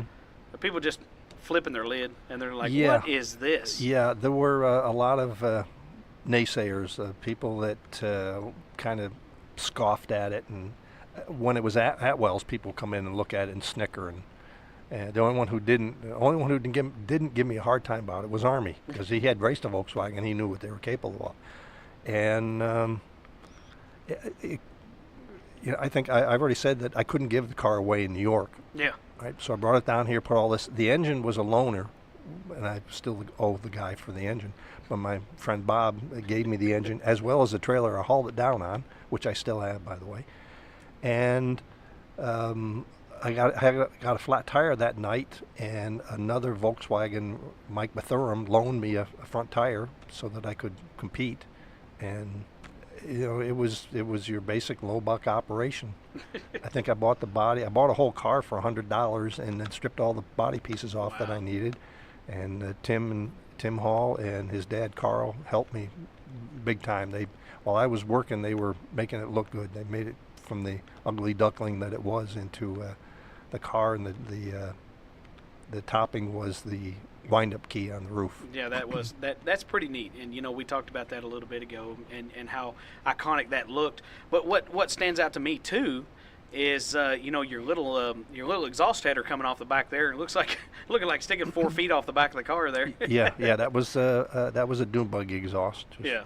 Something you buy from Scat or Dornburg or somebody on the West Coast and bolt it on.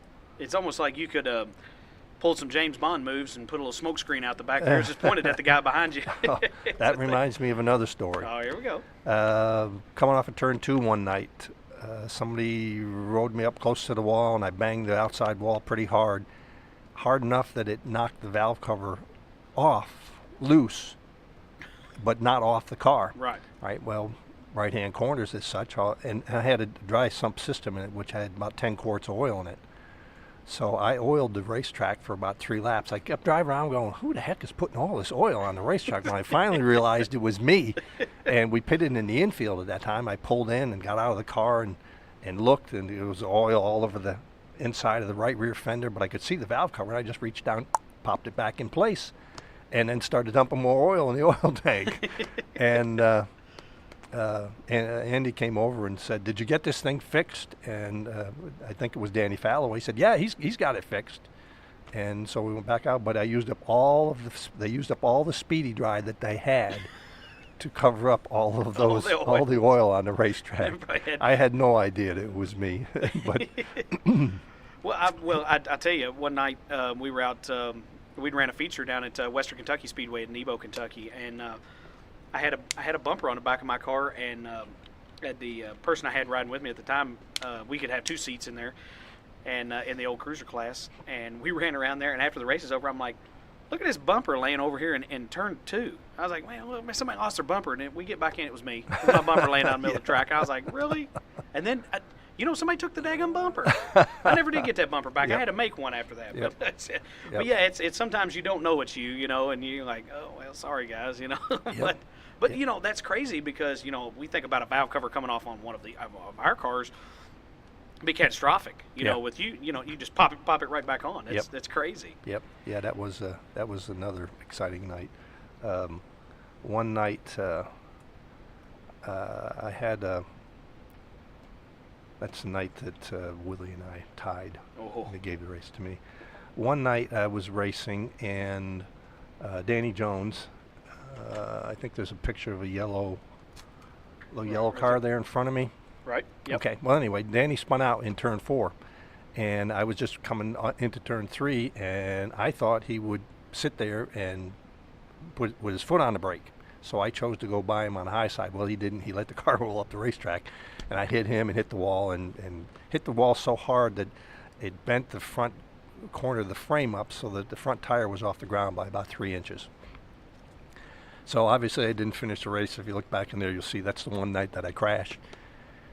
And I'm getting ready to put the car in the trailer, and the somebody from the racetrack comes over and says, there's been a protest against your car. I said, a protest? Yeah, then you finish the race. Yeah, right. So they said, yeah, they want to weigh your car. I said, okay. And so we take it over to the scales, and there were 2 grain scales that they dug a hole in the ground, right? Oh, so yeah. we rolled it up and weighed the back end first, and they wrote down the numbers, and then we rolled it backwards and weighed the left front because right front wasn't touching the ground. Added up the numbers, and the guy says, well, your minimum weight has to be whatever, 1420, and this thing weighs 1530, so you're legal.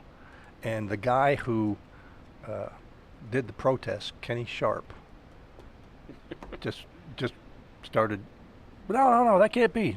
That's how can that be? That car had that one tire isn't touching the ground. It can't be, can't weigh legal. and I think Well, about that time, by the corner. About that time, Larry took him by the arm and kind of let him off. So I didn't finish the race, but I made enough money, made the same amount of money. I made $125 from winning the race. Well, you know, and it's crazy. You know, I guess not too crazy, but you know, you think about the way it is, and people just get so crazy over rules these days, and how, and we've been having that lately around some of the racetracks, especially the dirt tracks. But it's just, you know, people just get so rule crazy. Yep.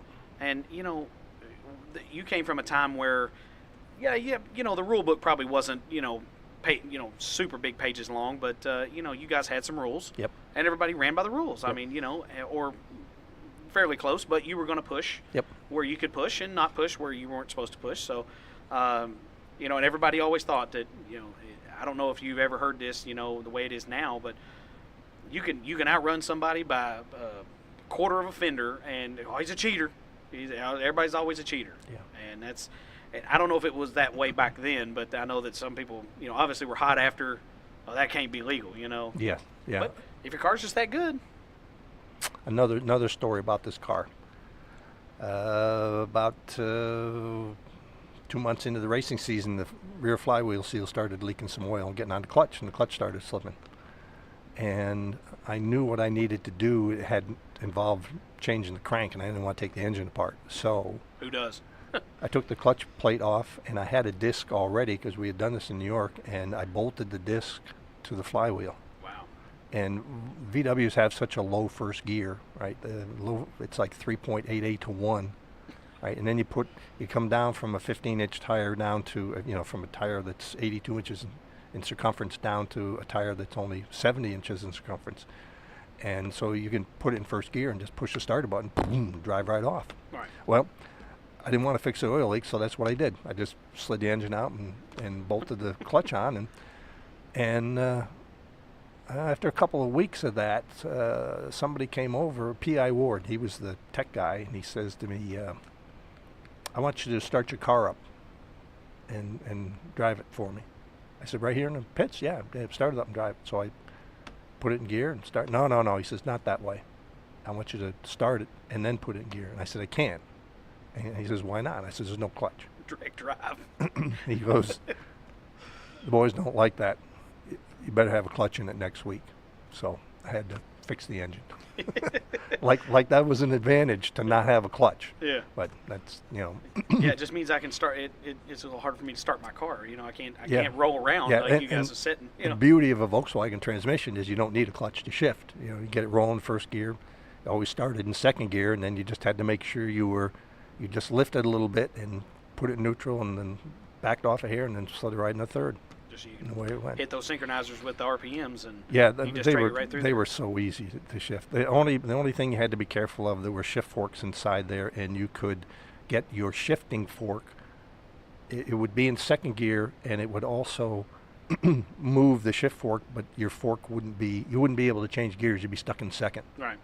And so you had to be careful. You couldn't shift it too fast because that would happen because they were old transmissions. But But they had, you know, German engineering and some of that stuff that they came up with was very, very bulletproof. Yep. You know, and compared to what, you know, the automakers of the U.S. were coming out with, Yep. and how complicated those were. They were just so simple. Yep. You know, I remember my father had a Volkswagen back in the 70s. Of course, I don't remember it, but, you know, when him talking about it, you know, one guy could put the motor in it. Yep.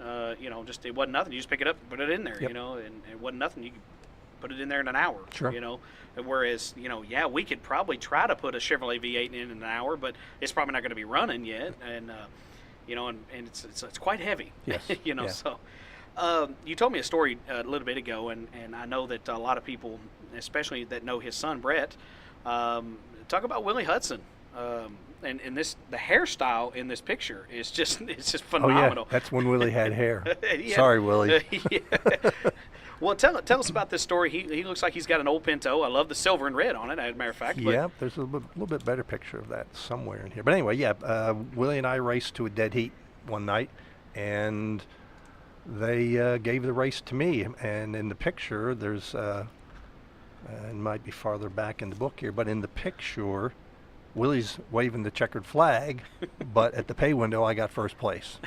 So that went to, was decided by the officials at the racetrack. And that wasn't the first time. That was the first time that I was that close, but it wasn't the last time that the officials said I won a race, and I had no idea. There's a video on my Facebook page of me running a race in Junction City in the yellow modified, and as we came down to the checkered flag, the guy that I was trying to get by, there were 2 lap cars, he backed off and I drove by him and won the race. I think. I don't know. You can't tell from the video, but they said I won, and he was mad, and I wasn't, and that was... Well, Lee Petty didn't know he won the first Daytona 500 either. That's so, right, that's right. That's for sure. Yeah. That's pretty neat, though, how... And you're talking about this, the yellow modified, and I know a lot of people out there are they're gonna think, say, when you hear modified, they think of a UMP open wheel modified. Yeah. And whereas when you look at the body, it's a whole lot different, but, we were looking at some of the pictures when you were building it, and the modified chassis looks eerily similar to what you would see on a stripped-down modified these days. Yep. Just the way they look like they were built. Yep. Yeah, when I built that yellow car, what I did was I bought a Formula Ford, a 1972 Ford Titan. And my theory was that the suspension and the way the suspension worked had already been worked out. I didn't have to worry about bump steer. I didn't have to worry about camber curves, caster. All I had to do was just make it so it didn't break. Right. And so I bought the car, and I don't think I have any pictures of it here. Not that anybody can see it. Yeah. But added roll bars around it, and made it into an oval track car. Right. And is that one right there? There it is right there. Yeah. So it was narrow to begin with, and it was lightweight because a Formula Ford, even with the engine, only weighed about 900 pounds. Right. So this was leading up to the first race before the misprint in the rule book appeared. Right. So I built this car, and you can't see it here, but alongside the left side of the driver, I worked for General Electric at the time, and they had to scrap a 6-inch rotor shaft, and it was about 3 feet long, and it weighed about 370 pounds, which made me legal. Had that bolted on there. We can tell the story now. Yeah. Oh yeah, I got disqualified one night because I forgot that there was a minimum height rule. Oh. So after the race, we went across the scales, and I didn't touch the top, so I took a piece of plastic the next week and zip tied it to the front and made it go up high enough so that it would hit the little gizmo in the back. Because there wasn't a rule in the book that said you had to have a roof. It just said you had to be that tall. So I had a piece of plastic about this big that was just curled up like that made that little thing move when I drove underneath it. Right. However it had to be. Yep. Well, this old wedge body style, man, just looks crazy. And again, I know you guys can't see it, but we're trying to describe it. It almost looks like one of the old late models from back in the 80s. Yep. Had the big scoop nose. Yep. But it just looks like a set of ramps. Yep. On a car chassis, really. Yep, exactly. And that's just square tubing that I welded together, and I made it so it pivoted, so we could lift it up and clean it. Well, I saw that the whole back, lifted up just like an open hood, or a tilt hood, or yeah, like that. Well, that's and you're running this on the dirt. Yep. Right. Yep. Yeah. This was a great time to. There was a bunch of guys that raced through central and southern Kentucky, and they only had one rule, and that was 4 spark plugs. I raced against a guy who had a late model, and he took about 2 feet out of the center of it. and shortened it up, and he ran 15-inch wheels and tires, but he ran a 4-cylinder engine. And the guy that I beat down in Junction City had a 4-cylinder, but he had the whatever General Motors made for inboard motors. Yeah, it was half of a 454.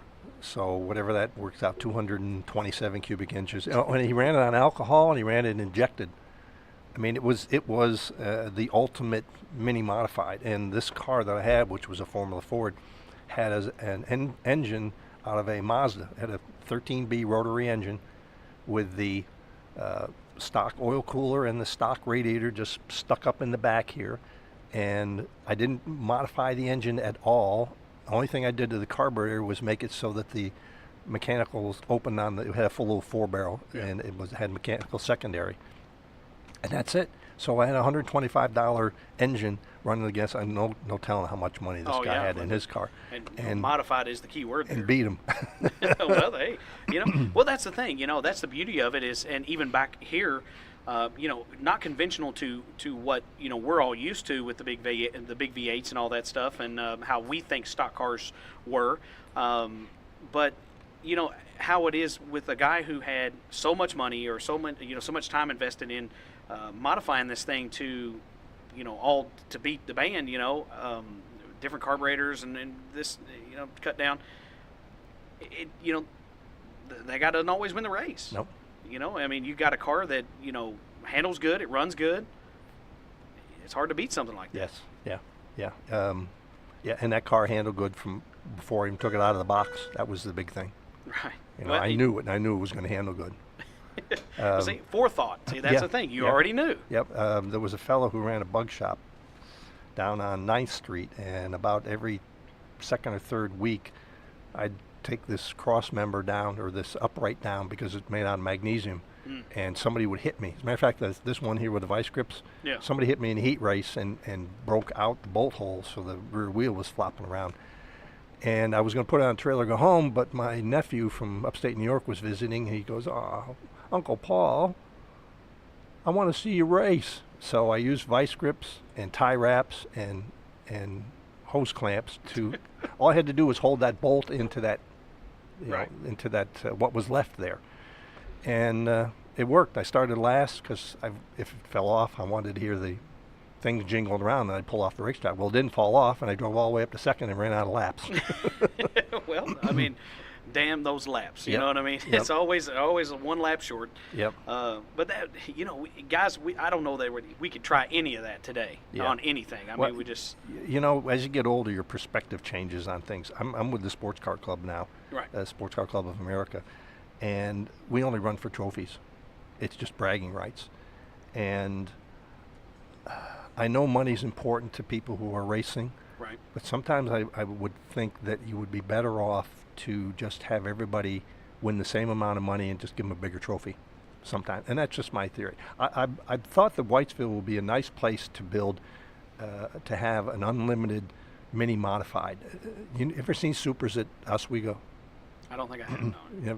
Look up super modifieds. Right. California has them, and the Northeast has them, and there might be some in Ohio. Driver sits in the middle of the car. The engine hangs off the frame behind the left front tire. Right. They're pavement cars. And I thought, with Whitesville having the straightaways it has now, that those would be. I can see Danny Falloway putting together something with a 4-cylinder in it, or even a V6, and putting his kid in that, and don't have any rules per se other than here's what it's got to look like. Don't worry about the weight rule. Don't worry about the tire rule. Buy the wheels, buy the tires, whatever you want to do. Just go out there and race, and we'll give you a big trophy if you win. Right. And if you finish second, you get a smaller one. If you finish third, you get a smaller one. Because essentially, road racing guys, that's what they do. When you see when you hear about the SCCA runoffs or the NASA finals, they're racing for trophies. Yeah. And there's no. Well, of course, some of these guys that they've spent their entire lives building up these cars, whatever they run in. We have a national champion in Evansville, Tom Boots. He was a 10-time national champion in autocross, and then he got into road racing, and he got into the DSR class, which was, other than the Formula Continental, which are open-wheeled, It was the fastest cars on the track. And matter of fact, they were so fast for a while that they changed the rules, which made him mad, so he quit racing. But before he quit, he was national champion in those cars, and just racing for trophies. So, and it's something that, you know, we do as racers get a little bit greedy. You know, I say a little bit, but you know we are, and a lot of guys are slaves to that. Where you know, I mean, you're only going to pay me $200 to win. No, I ain't coming. You know, I'm not coming for $200. Yeah. But you're right. You know, what if they paid the top 6-8 guys $200, and then people, you know, first place guy got a 6-foot trophy, the next place guy got a 3-foot trophy, and the last guy got a 1.5-foot trophy or something. You know, maybe that's an idea. Maybe that's something that, of course, it does cost a lot to race, but you're never going to make your money back. No, I mean, just let's face it, you're never going to do that. You need to get your grandfather involved and let him spend his life savings. That's on you. exactly right, because I mean, he's not going to need it at some point, you know. But you know, that may be one of those things where maybe it's an idea. Yeah, I think the minis before I got here were kind of operated that way. They operated as a club, and they had a little racetrack somewhere around here, and they went out and raced because they just wanted to race. Right. And there's nothing wrong with that, because that's at the end of the day, that's what we all want to do, is just race, you know. And let's roll into what you're doing these days with the SCCA, Sports Car Club of America. Now you're in the Southern Indiana chapter, right? Right, that's right. And doing quite well. I see that you're leading the points in 2 different classes. Yes. That's what I've looked at, the final point standing, or the current point standings. Yep. So talk a little bit about how you got involved in that, and how that's progressed, and what it is about that. I got involved in '96. I quit oval track racing when I sold this yellow car in 1990. I stopped oval track racing, and my wife and I agreed that I wouldn't do any more door-to-door competition. So I got bored, and I found a car, and I bought it, and I drove it on the street for a while, and then I started autocrossing. I found out where they were, and started taking the car to autocrosses and doing pretty good, and enjoyed it, and started modifying it. So it started out, I don't think there's a picture of it here, but it started out as a very stock looking street car, and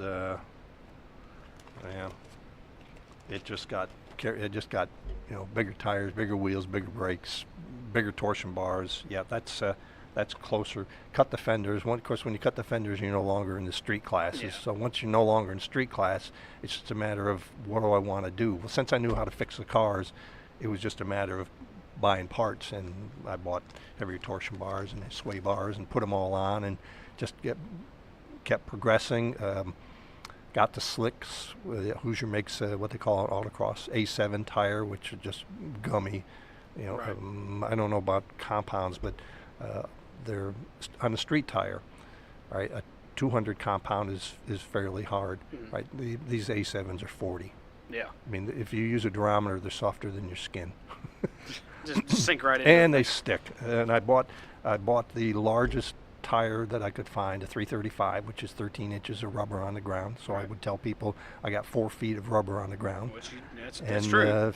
12 inch, 17 inch diameter, 12 inch wide wheels. You know, everything that you need, and just went with that, and I've progressed. I went from being normally aspirated 2.4 liter. I went up to 2.7, and which wasn't a really great engine. It broke a lot.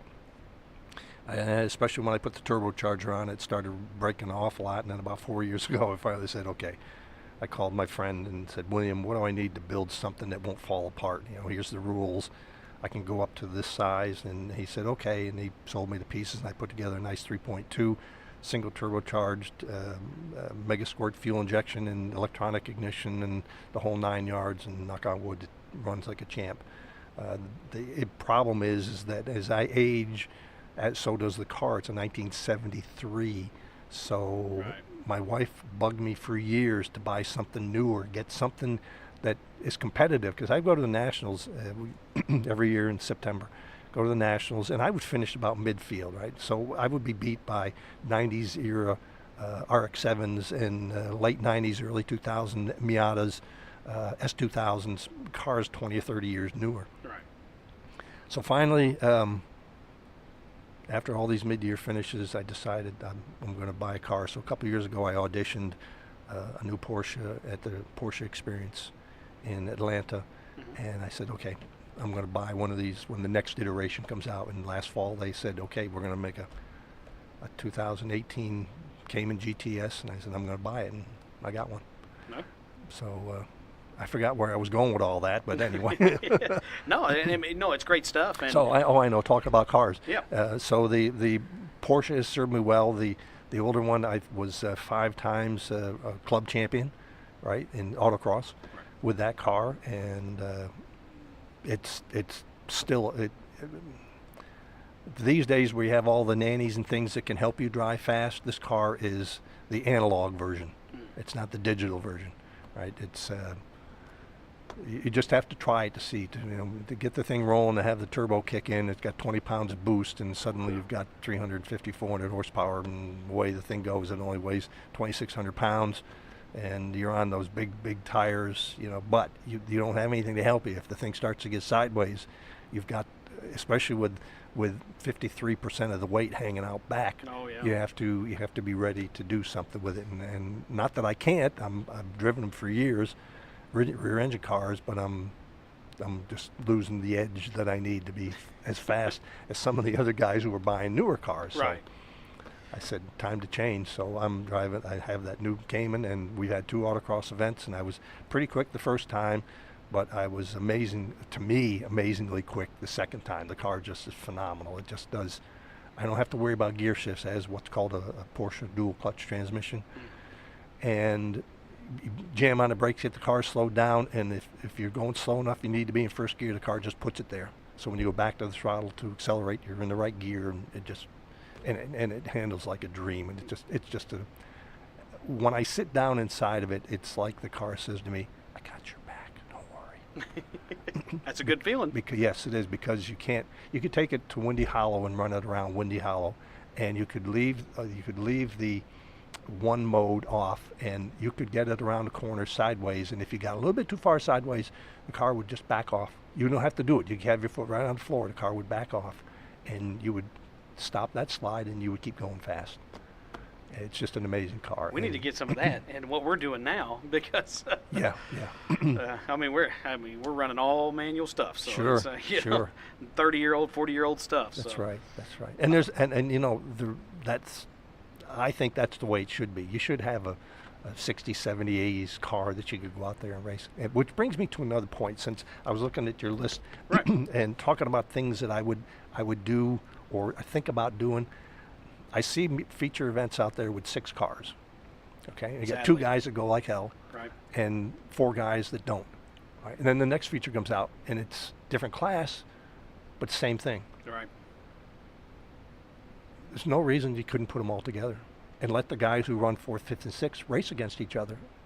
Right. Even if they're racing against Rusty Bolts versus whatever, and I don't keep up with the classes, but you get the point. Some guy who's running 6th might enjoy racing against another class who's only as good as him, even though he's in a different class. Right. And you'd have more cars on the track, and one less feature you'd have to run.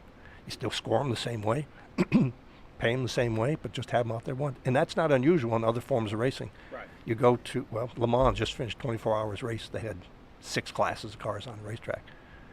50, 60 miles an hour difference down the straightaways, right, which is pretty big. We're not talking about that now, but you can still put a bunch of guys out there and run them that way. Just from a spectator's point of view, I could see heat races for this class and heat races for that class, but run them all in one feature race.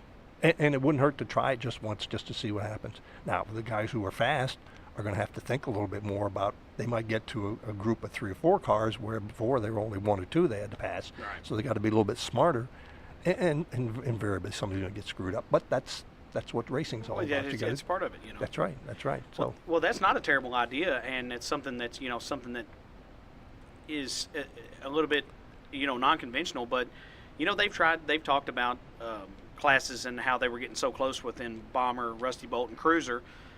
Your full body stock car classes, and how they were getting so close, and there had been talk of that before, and I've always wanted to run a race to where you'd have the Cruiser Rusty Bolt Challenge, and put extra money on the line if you could pill draw for start, no qualifying, let's give them all a fair shot. Hey, if the hot dog pulls pill 18, he's going to start 18th. Where the You know, this guy that runs last every week, he might start on the pole. You never know. That's right. But, you know, he's got a fair shot to win just like anybody. But, you know, something like that. And then, you know, if the Rusty Bolt happens to beat the Cruiser fairly, you know, extra money. You win extra money. You know, and it's something that you can make it out of it, and that'd be, you know, one of the ways to try it. But you're right. If you've got two classes that are that way and they're fairly close, run them together, see what happens. Yeah. It might surprise you. Yeah. You said the hot dog. That reminded me, at a racetrack in upstate New York, they used to run a hot dog race. And it would be a car on the front stretch and a car on the back stretch parked.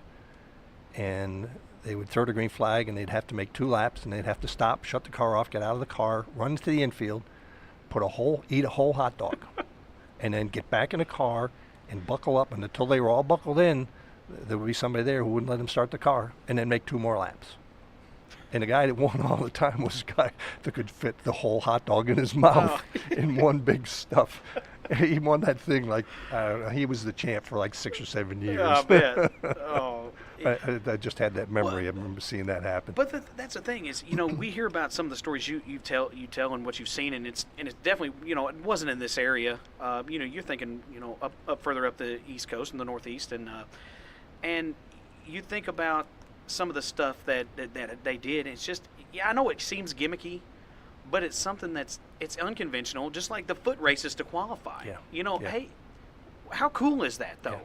You know, but I mean, I agree. I would qualify probably way in the back. You know, You just have to find somebody fast to be on your pit crew that right. night. That's it. It's what I got to do. The real little bitty old skinny guy. Yeah, You know. yeah. But you're right. You know, something like that. We need to change it up a little bit. You know, I mean, yeah, it's great. You know, we don't qualify every week and this, that, and you know, it's draw for start and things, start for heat race starts.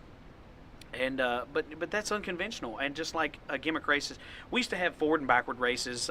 We had them whole reverse race. It was like 3 laps, you know, and nobody wants to blow up their car in reverse because it ain't gonna go that far. But even if you got 400 horsepower, but you know that, and they'd have the ladies driving and have a bag on their head over their helmet, and then they had somebody in the passenger seat telling them where to go, you know, and different things. It was hilarious. Some of that stuff was so funny. Did nobody get hurt? They weren't doing 100 miles an hour, you know, 20, 30 miles an hour. Yeah.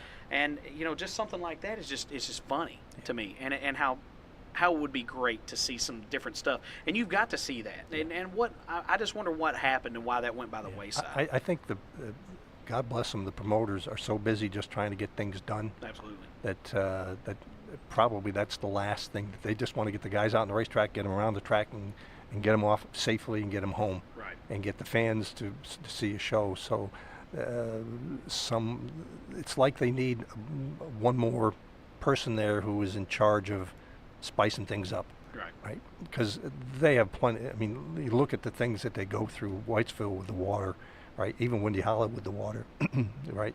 They're just trying to keep their head above water just to get the races run every week. Yeah.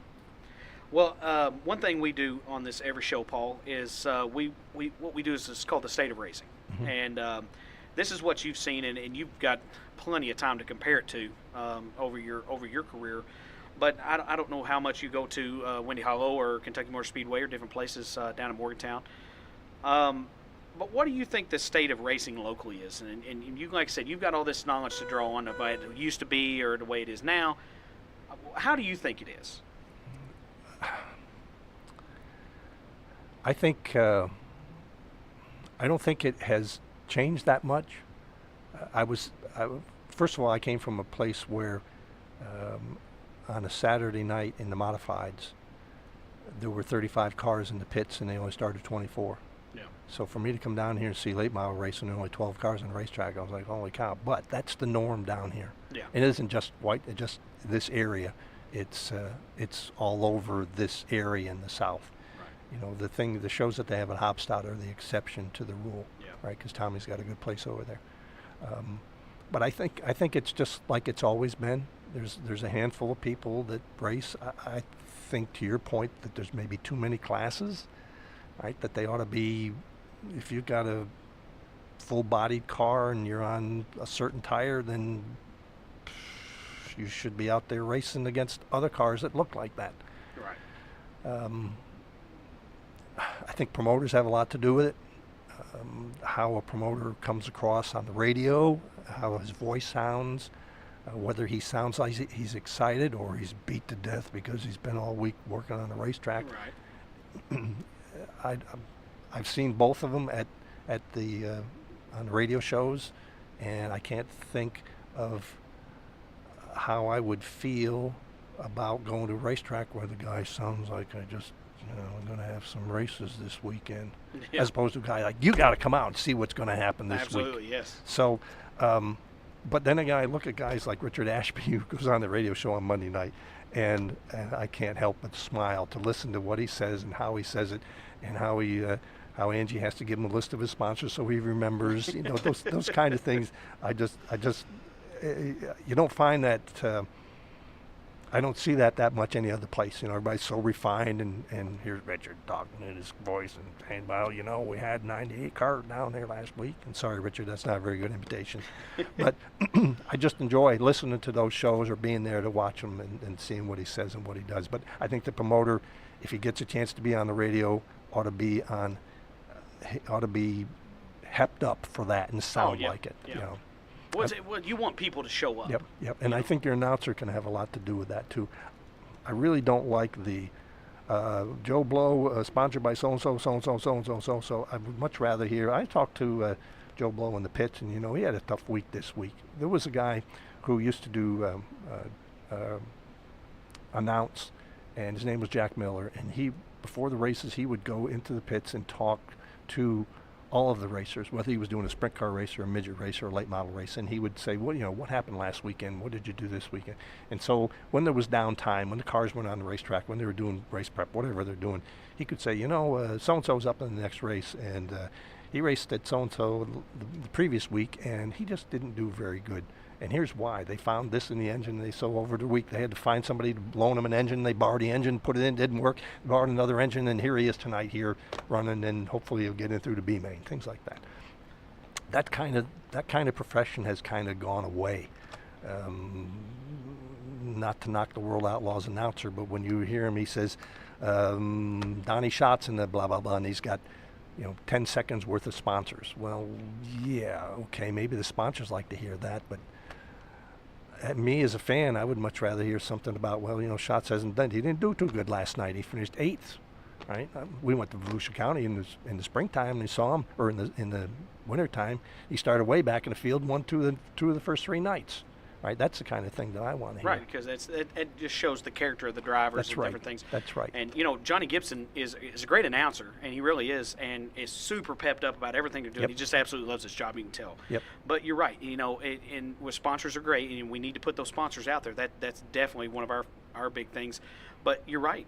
Tell a little story about the driver, and because that's what we're doing here is we're telling your story, and you're telling your story, but you're telling a little bit about what's going on in their life and what to watch for tonight. Oh, he's hungry. Yep. Had a tough night last night, and boy, just couldn't crack the top 10. But tonight, he's hungry. He said, we made some changes. We're going to get it tonight. And then watch that guy drive up through the field. I mean, you're going to be like, yeah, he really did. But it takes some work on the part of that announcer. He has to go down there and he has to talk to people. Well, it gives some. I kind of feel like it gives the fans something to watch for. Yeah. And they're going to be like, But then you're going to see a guy they're talking about, a guy who's been on fire through the summer streak here, has done, won 4 of the last 5 races, and let's see if he can get it done again tonight. Well, now everybody's like, yeah, we want to see if he can get it done tonight, and exactly. and they're invested, and then you got to invest your fans, and that's what it is. We've talked about fan participation and how we need to bring that back, and fan interest, because if you don't have the fans, you're not going to have the car drivers, That's right. Who are they going to race for? Empty grandstands? Yep. And announcers only know as much as they either go and find out or somebody comes and tells them. Right. Right. And one of the things I did when I started racing in Whitesville was, when there was nothing to do, I went up to the booth and said, "Hey guys, you want to talk to me?" And we sat down and have a chat while they were doing intermission. Right, but I don't know how many people you see do that these days. None. I'd be willing to bet very, very few. Right, because the best promoter for yourself is yourself. Oh, right? Absolutely. Right, so guys that are out there listening to this, saying, how can I do something? Well, when you're got some downtime, walk up there and say, "Hey guys, I got something I want to tell you about my last week. And what's the worst they can say is no. Yeah. Right? Yeah, right. Well, okay. But in the meantime, if they do say yes, if it's intermission time, then you've got something to entertain those fans while they're eating their hot dogs or their hamburgers. Right. Well, that's the thing is the good thing about, Windhall Speedway, and you've got Jake Schown out there and Barry Barnes. A lot of what they do before the races, they do walk through the pits and start talking to drivers, and they'll interview them. We're talking to so and so right here. Driver the blah blah blah blah. Yeah, you can't see them, but those fans that are up there can know who they are and things, and they get a little 5-minute interview, something like that, which is great. Yep. And the only problem with it that I see is maybe it's a little too early before the races. But then again, when you're racing, right. How do you have time to really do that? Right. So. Right. But you're right. Intermission's a great time to do that. Yep. Plus that man on the street, man on the spot reporting. Right, a race just got done, and something happened to somebody that you like, and he walks over and he goes, "Hey, Bob, what happened to your car?" "Well, the shock fell off the right front, poked through the brake line, so I didn't have any brakes, so I had to slow down." People like to know that stuff. And I've always been a big proponent of when somebody pulls off the track, why'd they pull off the track? Sure. Did the car get hot? Did you have a flat? Did just blew the transmission up or whatever? Yeah, tough luck tonight, guys. I apologize to all my fans and sponsors. It just wasn't in the cards. Yep. And here's what happened. And we'll be back next week. We'll get them again. And that's so and so. Hard luck tonight, but we'll expect to see them back next week. Yep. And you're right. I think that man on the scene is going by the wayside a little bit. Yeah, and you can even do that over a cell phone these days. Right. Well, Paul, is there anything you want to add to your storied career and things? Let me check my notes here. You have plenty of them. I've told you a bunch of stories. And we love every one of them. No, you've got bonus for drivers. Why do you run the numbers on your cars? Oh, yeah, let's talk about that. Well, I started out, the very first car that I ran was that little squareback 83. Right. That's the number I started with. I even raced that I even had that on there when I raced ice. And then when I came down here, before I left upstate New York, I ran the X, and that was Dale's car. And then I ran the 15 down here, and I ran the 28 at Nashville. And then I liked the number 3 because it was easy to make out of tape. So I ran the 3 on the yellow car. And then when I got on all crossing, I used 36 because that's our region number. Oh, yeah. And I just switched back to 83 this year. So it's just kind of come full circle for you. Yep. And so why were those numbers special to you, Paul? Did they have significance, each one of them? Nope. The significance was that they were easy to mask off with tape and spray with a spray bomb. And 8 just round the edges, and that's why I did it. I liked the number. When I was a kid and drawing cars, when I was supposed to be paying attention in class, that number kept coming up. So that's the number I used. That's when I raced online. That was the number I used, 83. Well, that's not a bad way to go about getting a number. Nope. Some people think, I love this particular driver, and this is what he ran forever. And you didn't say anything about Dale Earnhardt or Richard Childress running the number 3, and it's just that it was easy to draw, it was easy to tape out. That's right. That's right. Yeah, as a matter of fact, I think I probably ran it right about the time that Childress was running it. So, and matter of fact, on that yellow car, since the body was made out of plastic, yellow plastic too, so I didn't have to paint it. It's all about convenience. That's right. I used red tape and just made the number out of tape and just cut it. And 3 was easy to make. Not as easy as 1, but no, right. I liked 3. Mm-hmm. And it's only 3/4 of an 8. That's right. So there That's you go. Right. You could change it really quick. That's right. You could just put it in a side on. Paul, I got to tell you, it's been an amazing episode, and it really has. And they're all amazing. But this one we did not float the mainstream on this. I don't think we went in order for nothing, and we didn't have to. There was no reason to. I think it would have took away from the episode. And we just let you go, and you've got a whole lifetime full of stories. And, I think, to me personally, this is just part 1. I think you could do a part 2, 3, 4 on some of the stuff you've done in your life and the people that you've talked to and even the memories you're making today. Yeah. Real quick, if you want to, if you want to talk about the SCCA, Southern Indiana chapter, or some of the stuff that's coming up. Sure. Anything you want to promote, your sponsors, if you had any sponsors and things like that, just go right on ahead. Okay. Well, Southern Indiana, first of all, the Sports Car Club of America has about 65,000 members. Right. nationwide, broken up into, I think there's 115 different regions. We are region number 36, so we were in the mix pretty early. We've been around since 1954. It has changed from the originally, in order to get into the SCCA, you had to know somebody and had to recommend you. Now you just show up, pay the fee, and you race. And no matter what you drive, short of a top-heavy vehicle, we have a class that you can race. In autocross, we have, I forget how many classes, 80 some odd classes, so we can fit anything in. And if you're interested in road rally, which we've already done 2 here in Davis County this year, we won't do 2 more until next year. Right. We have those too, and those are, you drive your street car and the driver and the navigator, and they give you instructions, and you have to follow the instructions. And we've found that the ladies do very well because they're pretty good at following instructions, and the men sometimes not. If you are, why are we in the cornfield, man? I don't yeah, exactly. If you are on shaky ground in your marriage, don't do it with your wife. It's just something that it's an acquired taste, because a lot of people don't like road rallies. They don't see the point of it. Back when they were really popular, it was great to get out there with your sports car, your MG TC or your Saab or whatever. Well, these days everybody has those things, so it's not so much about getting out there to drive your car as it is a competition to see if you can go from point A to point B at the right speed and get there at the right time. Right. So we do those road rallies, and then we do autocrosses. And our autocross attendance now for the last 2 or 3 years has been on the upswing. I want to say 5 years ago we averaged somewhere around 25, 26 cars, and then it started creeping up. We were up to 30, we got up to 35, 40. I think last year we averaged right at 43.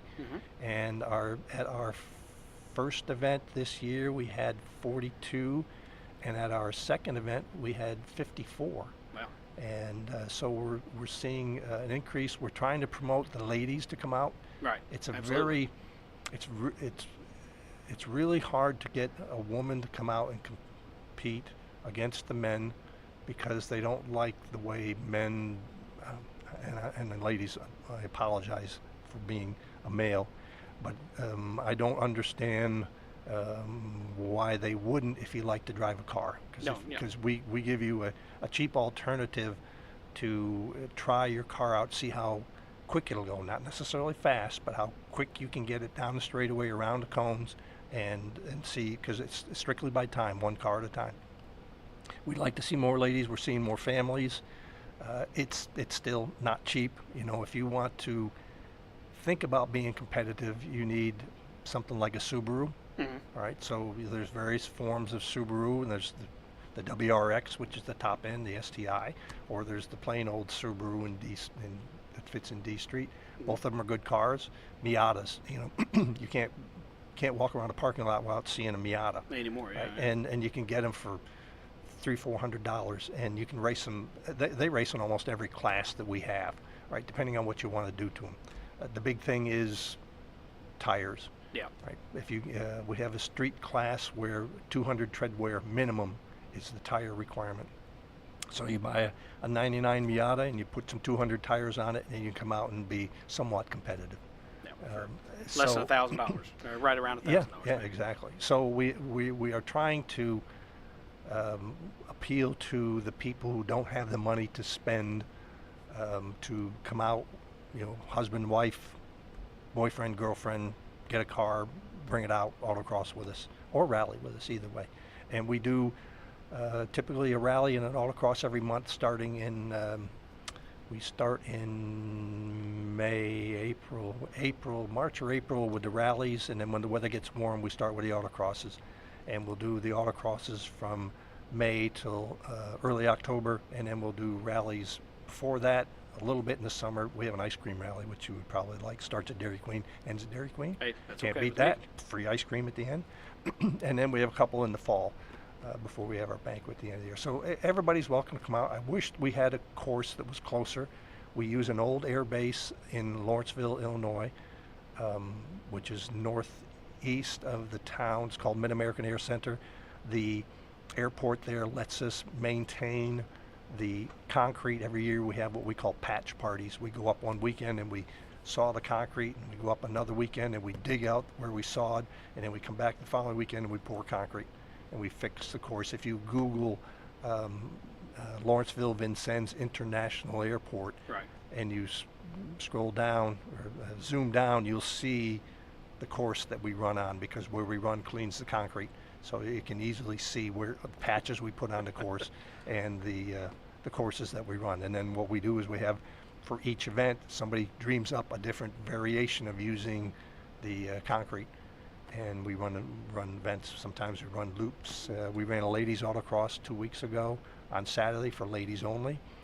Then we use the same course for Sunday, and we've got an event coming up July 1st. A fellow who lives in Robinson, Illinois, he's going to set up the course, and I'm going to do one in September, and another fellow's going to do one in August, and there'll be one more at the end of the year in October. And we put on an event for TMMI for the Toyota plant. Right. You know, they're pretty involved in public relations as far as getting their apprentices and their young engineers involved in doing things other than just building cars. Right. They've got a Camry that they run in Lemons races. They've also got a hybrid Camry that they ran in the One Lap of America. Right, so they brought that up. They all crossed us a couple times and thrashed it, which is really strange to hear an electric car drive around the course. Yeah. So we do an autocross for them on a Saturday if they want it, and we just try to do as much stuff for the community that we can, and the benefit is we get to race our cars. So. Well, that's the whole point. Right. And to have competition to where, you guys can drive them up there and have your competition and go home. You're not gonna worry about running into each other, and might scuff them a couple cones or something. Yep. But you're really not going to do damage to a $75,000 car. Nope. if you keep from it. Try right. to use your head. But yeah, I mean, that's something that you can do, and it's a great. It's probably a whole weekend thing, and everybody can probably just hangs out and talks and has a great time. I mean, you're. It's not like one of those things where at the dirt tracks, the promoter, if he's got his car there, I mean, it's not quite right. You know what I mean? But if a guy can go up like yourself and go up and set up, and you help set up the cones and the starting lines and whatever, and then you race it and you help take it down. Right, it's right. just it's something that you're involved in, and that's great. You're very, very involved in it. That's right. In autocross, if you drive, you have to work. Okay, so. I'm out. And that doesn't count the setup and the takedown. Right. That counts during running the event, because we'll see if we have 50 cars, we run 25 in one heat, and the other 25 drivers have to work the course. So there has to be a solo safety steward, has to be timing and scoring, has to be an announcer, we have a little thing that gives you your time when you come off course, a little point of sale printer. Right. Somebody tears that off, hands that to the driver, which is probably one of the most rewarding jobs, to see somebody come off course and know that they got a good time, right? And see the smile on their face when you hand them that ticket, because they just went a second and a half faster than they have all day. Right. But anyway, all these jobs we've got to do, as well as get the course set up, right? We've got a couple of hundred cones. We got a cone cart. We got to drag the cone cart around, put all the cones up. Then you got to mark all the cones with chalk so that somebody hits them, you can put them back in the right spot. And set up all the electronic equipment and all that. And it's all stuff that we like to do, right. And that we're good at doing. We start at 9 o'clock on a Sunday morning, and we'll get the course set up, and we've got 2 blowers plus a backpack blower to blow all the stones off, because this is concrete from the 1940s. Yeah. You look at it and it crumbles, blows all the stones out of the way around the course, and we run the event. We usually start about 1 o'clock, first car off, and depending on the number of cars and the course design, we may be done at 4 o'clock, we may be done at 5:30, depending on how long the course is. If there's a loop in the course, and takes a little longer per run. Right. And then we pick everything up, put it all back in. We have a trailer, put it all back in the trailer, and put the trailer back and cone trailer back, and then head on home. Everybody's ready to go then. Usually back home by 8 o'clock, because it's a 2-hour drive for me. Yeah. It's 100 miles from here. So, yeah. Well, that's not a bad Sunday spent, Nope. just having to get up there. Fairly have to leave a little bit early, but to get up there. But I guarantee you're excited the whole way, because yeah. This is something that you love to do, and Yep. and don't tempt me. There's probably a class for it. I'll bring the Caprice up there. Sure. I don't know if we do any good with it. Yeah. I probably wouldn't shred my dirt tires, though. though. Just have fun driving, because you'll Yeah. start out and you'll have a time. You'll say 46 seconds or 55 seconds. Right. And then the next time out, you're at 53 seconds. And you say, you know what, if I go down there and I brake a little earlier and I keep a tighter line, I can get back on the gas because there's a longer straightaway. Right. And next time, now you're 1.5 seconds faster than the third run. There you go. And that's all about, that's right. what it's all about. So that's what we need to do is we need to bring the Caprice out and go. We'd get pulled over in about 5 seconds. So running the open headers and no windows. Yeah. But run those rallies or something. Run an auto rally. But Paul, it's been a great episode, buddy, and we can't thank you enough for coming by. And like I said, I when I say that this is just part one, I guarantee. I really believe that. I think there's no way that we couldn't leave this on the table to do another episode with you in the future and get some more stories because I know you got them. I mean, look they were just popping up, yep. And I know you've got 100 million yep. more and yep. and probably have tons more, between now and then. And so here's one right here. This is a Danny Falloway car. I saw that on the with side my car number on it. Yep. There's a whole story goes with that too. Well, I think we're going to have to definitely delve into that because we talk about Danny Falloway and the Falloway family and how prevalent that Danny's grandson now is doing quite well and both of them. Yeah, exactly. And with Carson and Cole, and that's the thing is that's a family that's been in racing since way back when, and they've always had success. Yes. And you talk about some of the different people who from this area that that you've been friends with for years. And we'll be friends with, probably till the end, and that's a cool thing. Yeah, it is. So it's a great thing to hear, way out of the groove stories that we've never heard, and we opened ourselves up to different things. But then again, you can bring it around to some of these guys that run at Windy Hollow Speedway and on the dirt and over the asphalt high banks at Kentucky Motor Speedway, which you've done yourself. So it's a great time, man. It really was a great time, and like I said. Thank you for coming on here. Thank you for supporting the show, and thank you for approaching us. I mean, giving us that prompt, and we hope we got you on as studiously as we could. Yeah, you did fine. It's very quickly. So that's and guys, that's how we do it. Yep. And we thank Paul enough. And is anything you want to add before we go, Paul? No, just thanks for the opportunity. Well, we extend that invitation. Like I said, you're more than welcome to come back anytime. Heck, we might be able to get you to co-host an episode and gig some of these guys and tell some stories too. So sounds good. Well, we're going to throw it to the last break, and we'll come back on the other side and close this episode out. All right. Having trouble getting your business vehicle noticed? Want your race machine to look sharp on and off the track? Give Josh Taylor a call at High Octane Wraps and Apparel. They specialize in high-quality vinyl graphics as well as full vehicle vinyl wraps. They can handle jobs of all sizes, whether you're racing go-kart all the way up to your semi-truck. With quick turnaround in design and install, you can truly call today and look good tomorrow. Give them a call at 270-929-2605 or stop by the shop at 2531 West 2nd Street in Owensboro.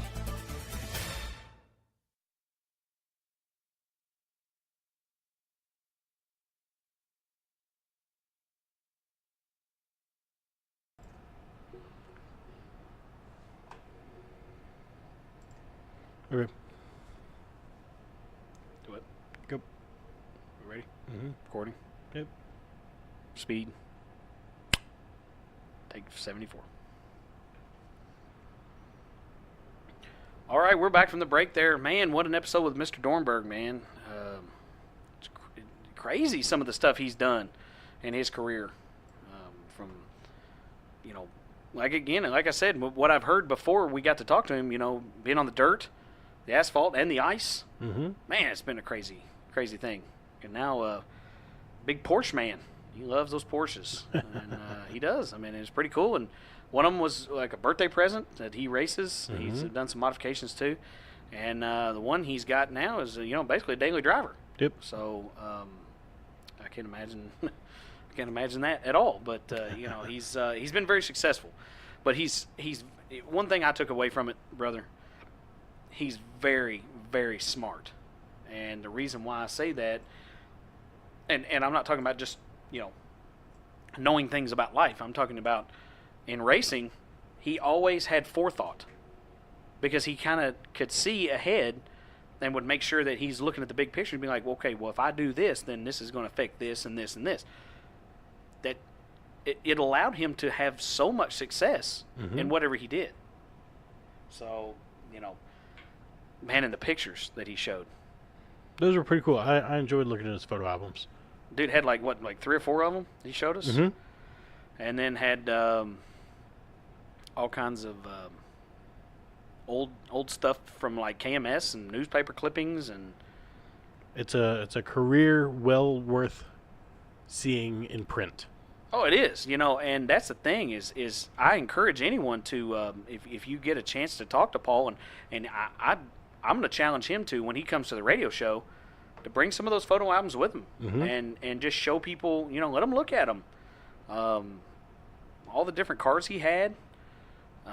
Even tying some of the stuff in from back to Kentucky Motor Speedway, looking about 1979, 80, 81, hauling a car down here that was probably 7 to 8 years obsolete in New York.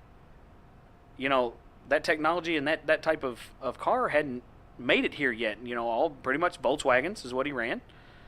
And so, it's pretty sweet, man, how it, he was ahead of his time. In one part of the country he wasn't, but down here he was, and was able to find success with it. Then of course he told the story about succumbing to racetrack politics, as we see sometimes during nights at the racetrack. Somebody's gets a little hot under the collar about certain things that you're doing. I mean, hey, it's in the rules. It's in the rules, man. It's not in the rules. It's not in the rules. It is what it is. And so he was able to. He was able to do pretty cool with, be pretty cool with some of the stuff he did. Persevered, talking about racing with Willie Hudson, and just barely beating him out. Willie had the trophy, but he got paid. So I don't know. That's pretty neat. Throwing it way back, because we know what Brett can do behind the wheel of a race car, and had a little bit of a bad luck here a couple of weeks ago at Anderson Speedway, but. Brett has found a lot of success when it sounds like, chip off the old block. Yep. So that's a pretty good deal, man. One of the things though, man, when you talk about that ice racing, that was crazy. Racing against, here he is in a little Volkswagen, and running against, 60s model Fairlanes and big Fords and Chevys and Plymouths. And on ice, that, and then talking about when the ice would melt and then it would freeze back and there'd be water, big dips in it. It was pretty neat. So, to me, hey, he had some great stories. That's what I'm taking away from it. And Paul is a heck of a nice guy. Mm-hmm. We'll talk to anyone. So that's pretty neat. I was super grateful that he stopped being at the radio show and showed interest, and it made for an incredible episode, and hopefully a friend for life. So I'm glad that happened. Oh, it was a great thing, man. That that's been our dream is the whole time, is to have people to approach us. Hey, we're not above doing the legwork, but having people approach us and say, hey, we want to be a part of it. Right. Makes us feel 10 times better, than us nagging people all the time. Because boy, howdy, have we nagged a few people. Well, I want people to be as excited about it as I am. So yeah, it's cool stuff though. Well, and we are excited about it. We do. You guys don't understand how much me and Wes talk about this all week long. It's countless emails and texts and talking and about the podcast and how we can make it better and how we can get this guest and that guest and oddly enough, sometimes we have a hard time settling on who we want to go after next, and that's the thing, because everybody's we know it's going to be great. Right, and there are people that, I'm not going to say that one person is more important than another person, but there are some stories that we want to try to get to you faster than others, and we just try to work through that to make sure that we're getting you the content that you want. Oh, absolutely, and that's what it's about. Is getting everyone on. We've talked about maybe doing some extracurricular stuff, with the podcast and trying to do a few different things to maybe bring you a little bit more content. Like I said, guys, we're bound by scheduling issues a lot of times, but we try to work through that as quickly as possible, because maybe 3 guys might not be able to get on, but one guy will. And that's the thing. And so we want to contact people and try to get them on here, but we want to try to give you a little bit more content. But right now, I think, for the guests, weekly, one time weekly, is actually a pretty good schedule. It gives you a good long time to check it out. Everybody can get a good long time to listen to it instead of, throwing out like some of these other podcasts do, 2 or 3 episodes a week. And, we don't want to be like, different things out in the world that we water it down so bad because we're trying to just give you so much, and we don't want to burn the candle up too quickly. Right. And, we're looking at, from my perspective, the whole engineering and taking care of all the numbers and all that stuff, looking at those things, the episodes that we have guests on are the episodes that you guys want. You've proven that. You've shown us, by the episode download counts and things like that. So we'll make sure that, you don't have to suffer through an entire episode of Nathan and I just sitting here. No, listen. No.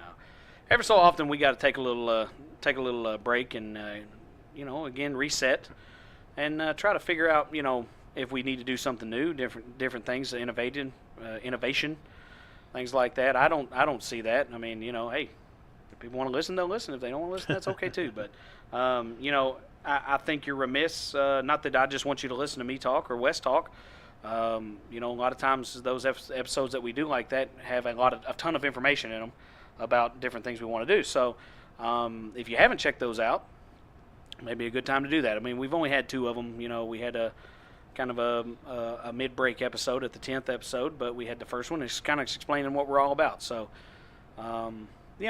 again, it's kind of like it's like critics reviewing movies, buddy. They may hate it, but I love it. You know what I mean? So, wait do you think you may think you hate it now, but wait till you listen to it. You know what I'm saying? But, dude, I think we're doing a good thing.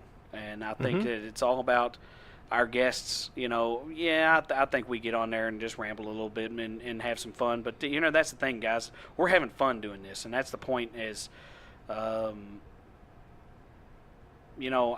love doing it with Wes because, he's learning so much about everything racing wise. And then, a lot of times we're learning together because we're talking to people or getting out in different things that, we can hear the stories together and be like, wow, I didn't know that, and just like, well, all your time of racing, you ever heard that? And no, I hadn't heard it, So, this is true. That's the cool part about it is, and having, not just because he runs equipment or anything like that, he's involved in the race team and he's involved in the car and he's involved in what we're doing, besides the podcast. So, that's a cool thing. So, guys, he doesn't get enough credit for whatever he does for us, and no, but it's a lot, man, and it is a lot. It doesn't seem like a lot sometimes, I guess, to me because I'm not the one editing the episodes and different things, but but it is a lot of work. But it doesn't have to be. You know what I mean? A lot of people say, "Oh, it's just so terrible. It's bad. It's just hard to do." It's not when you have the right people doing it. You know what I mean? And everybody's got a part to play, and we're only 2 guys. We're not a Captain Morgan commercial. We're not the 4 guys. We're the 2 guys. And we just try to do what's best for everyone. Right. And it doesn't serve us whatsoever. Yeah, I mean, we're the guys with the show, which is cool. Hey, we can say we're the guys with the podcast. And, we enjoy being known as the podcast guys, right? So, but it's all about our guests. It's all about the fans and everybody else. So, again, we can't thank you enough. And, people out, if you see Wes out, thank him for getting it started, man, because it was his idea. And, I was open to it, and I didn't know how we were going to make it work. But then, Wes was like, hey, we can make it work. It's not a problem. And then, we've evolved into what we are now. 16 episodes in, bombing out the downloads every single week. People are listening, sharing it. I know, a bunch of people are, heck, I can get them. I mean, we can literally get you hooked up. If somebody doesn't know how to do it, nothing to it, man. We can get you guys hooked up in a couple minutes, 2-3 minutes tops. Depending on your connection. So, not a problem. Did it a couple times this week. Yes, and it's very, very easy. It's everybody can get it. Everybody can be like, well, I don't know how to listen to it. Hang on just a second. We got you. That's right. Hold my beer. Well, you're right. And that's the thing is, if you guys want to find it, we've given you 10 million places to find it. Might as well have. Apple folks, iTunes, Android folks, Google Play Store. You can get it on Podcast Addict. Is one of the easiest way to do it on the Android type phones. Apple's kind of got it built in, just one button. Yeah, but just podcast. that's okay. But Podcast Addict's a great app. It's stable, it runs well, and it's easy to download. Not very big, so it works out well. Podbean, which is where we host the podcast. Stitcher, TuneIn, Spotify, iHeartRadio, YouTube, the website, Facebook. Yes. So, I mean, all episodes are posted on Facebook. So the links to such are posted on Facebook every Friday. Usually when they come out. We've had a couple on Saturdays, but that's okay. But, hey, guys, you can get it pretty much anywhere. You can find us on Facebook, Conway Racing Team, Twitter at Conway Race Team, Instagram, Conway Racing, www.conwayracingteam.com. So, again, you can find a lot of stuff there about the race team. We got to get my winter picture down and get me a good summer picture up there for the old bio. If Mark Davis or one of the other racing photographers is around somewhere, your services are required. Yeah, that'd be pretty cool. Racing photographer, your service is required. Yeah, we took it with a phone last time. Yeah, It turned out pretty good. Yeah, it turned out all right. Yeah. Our sponsors here at the podcast: Mach 5 Race Cars and Parts and Carts. Fairview IT Management, Martin's Towing and Recovery, Chad's Barbershop, Glenstone Construction, Slingshot Media Group. Go see Kevin Russell for all your advertising that you would want to do around the bars and not necessarily bars, but eateries. Yeah. Red Star Graphics, who can actually make your business look really, really good for those ads. Who else, buddy? We got anybody else? Yes. Mach 5 Race Cars and Parts and Carts. We said those already. I don't know why I said them again. But, hey, I like John Hayden, and I like his establishment down there. But we do have High Octane Racewear and Graphics, and also Willie's Carburetor and Dyno Shop. It's true. So we got a new sponsor coming on. It's going to be a good deal.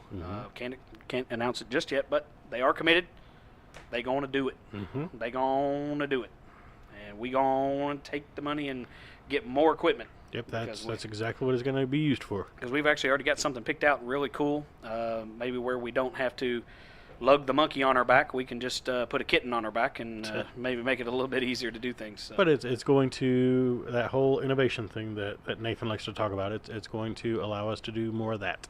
Well, see, that's what I'm talking about. What Wes does on the daily is search for new things that is going to make it easier and make it easier for us to get to you guys. So, are we being pulled over? I don't know. I think it was on a radar alert or something. Who knows with all these storms and rain it's been. But no, that's what, like I said, again, that's what Wes does to try to make it a little easier. We want to get more capabilities because, again, we don't have the capability right now to record a phone conversation. Nope, not yet. No, but we will. We're gonna do that. Eventually. Blake and them, but they've got a whole radio station that does it. So, so we do not. So we have a kitchen table. It's true. I mean, I guess I can stick the phone up to the microphone. I guess Nah. But no, we want to have you better quality than that, and maybe contact some people that are miles away that we would be definitely willing to sit and talk with us for a little while. So, and sit and talk for all of you. Yep. So anyway, guys, before we go, make sure you check out Regional Motorsports Power Hour every Monday night from Maloney's in Owensboro. Blake Smith, the host, one of our guests here, the first guest we ever had. So that was pretty cool. We love supporting Blake, and we love going to the radio show when we can go, and always a big crowd there. Start off with the national anthem, and then our prayer, and then the national anthem, just like we would at any night at the races. Pretty cool that they do that. So like I said, every Monday night, Maloney's in Owensboro, Regional Motorsports Power Hour. You can find them on 102.7 ESPN The Game and 94.7 WBIO simulcast. Cool stuff, man. It's good stuff. I agree. And guys, again, we just want to throw that out there. They don't pay us to say that. We do that because we're friends. No, seriously though, we do it because we support Blake's show. And Blake's a big supporter of our show. And, even if he wasn't, we'd support his because, that's the thing, guys. The more we can get people out there talking about racing during the week and then racing on the weekends, it's a pretty cool deal. Yep. So, if anybody wants to come on with us, let us know. Any feedback is welcomed. Contact us. We love talking to you. We love getting our response time on Facebook. We're shaving the minutes off. We're shaving the minutes off. Thanks to Eric for sure, because especially when we talk to him, man. Guys, we have hours worth of conversations, and it's a good time. Yep. That's a dang good time. So appreciate him giving us some feedback. And again, meeting that stranger, not a stranger now, but at that time he was at Tri-State Speedway. He messaged us and said enjoyed what we were doing. So it's good stuff. Turning the tides, as it were. Anyway, we're going to back out of here. We'll come at you next week with a brand new episode. Or we'll just recycle something and throw it at you. No, we won't do that. It'll be a brand new episode. And we hope you guys enjoy them all. Again, they're all for you, and we appreciate it. So, Wes? Nathan. What did I call you? I'm the tire stud. Yes. Tire stud. It's pretty cool. We learned that you can have 12 of those. 12 of those per square inch? No. Per foot? Per foot. Per Yes, foot. or something like that. But the good thing is, if you tear one out, you got another block to put one in. So, I was doing. I wasn't ignoring you. I was looking to actually give our new friend a shout out on the podcast that you met at the racetrack. But I can't begin to pronounce his last name. So Jim from Tri-State Speedway. Nathan says, from Evansville. Thanks for being a friend. Yes. And we've talked to him about maybe coming on. So that's pretty cool. So anyway, we've been ending this episode for 10 minutes, so let's go ahead and end it for good. Let's just take it out behind the barn and shoot it. Jeff Lyon, man, he is like severe weather is coming, buddy.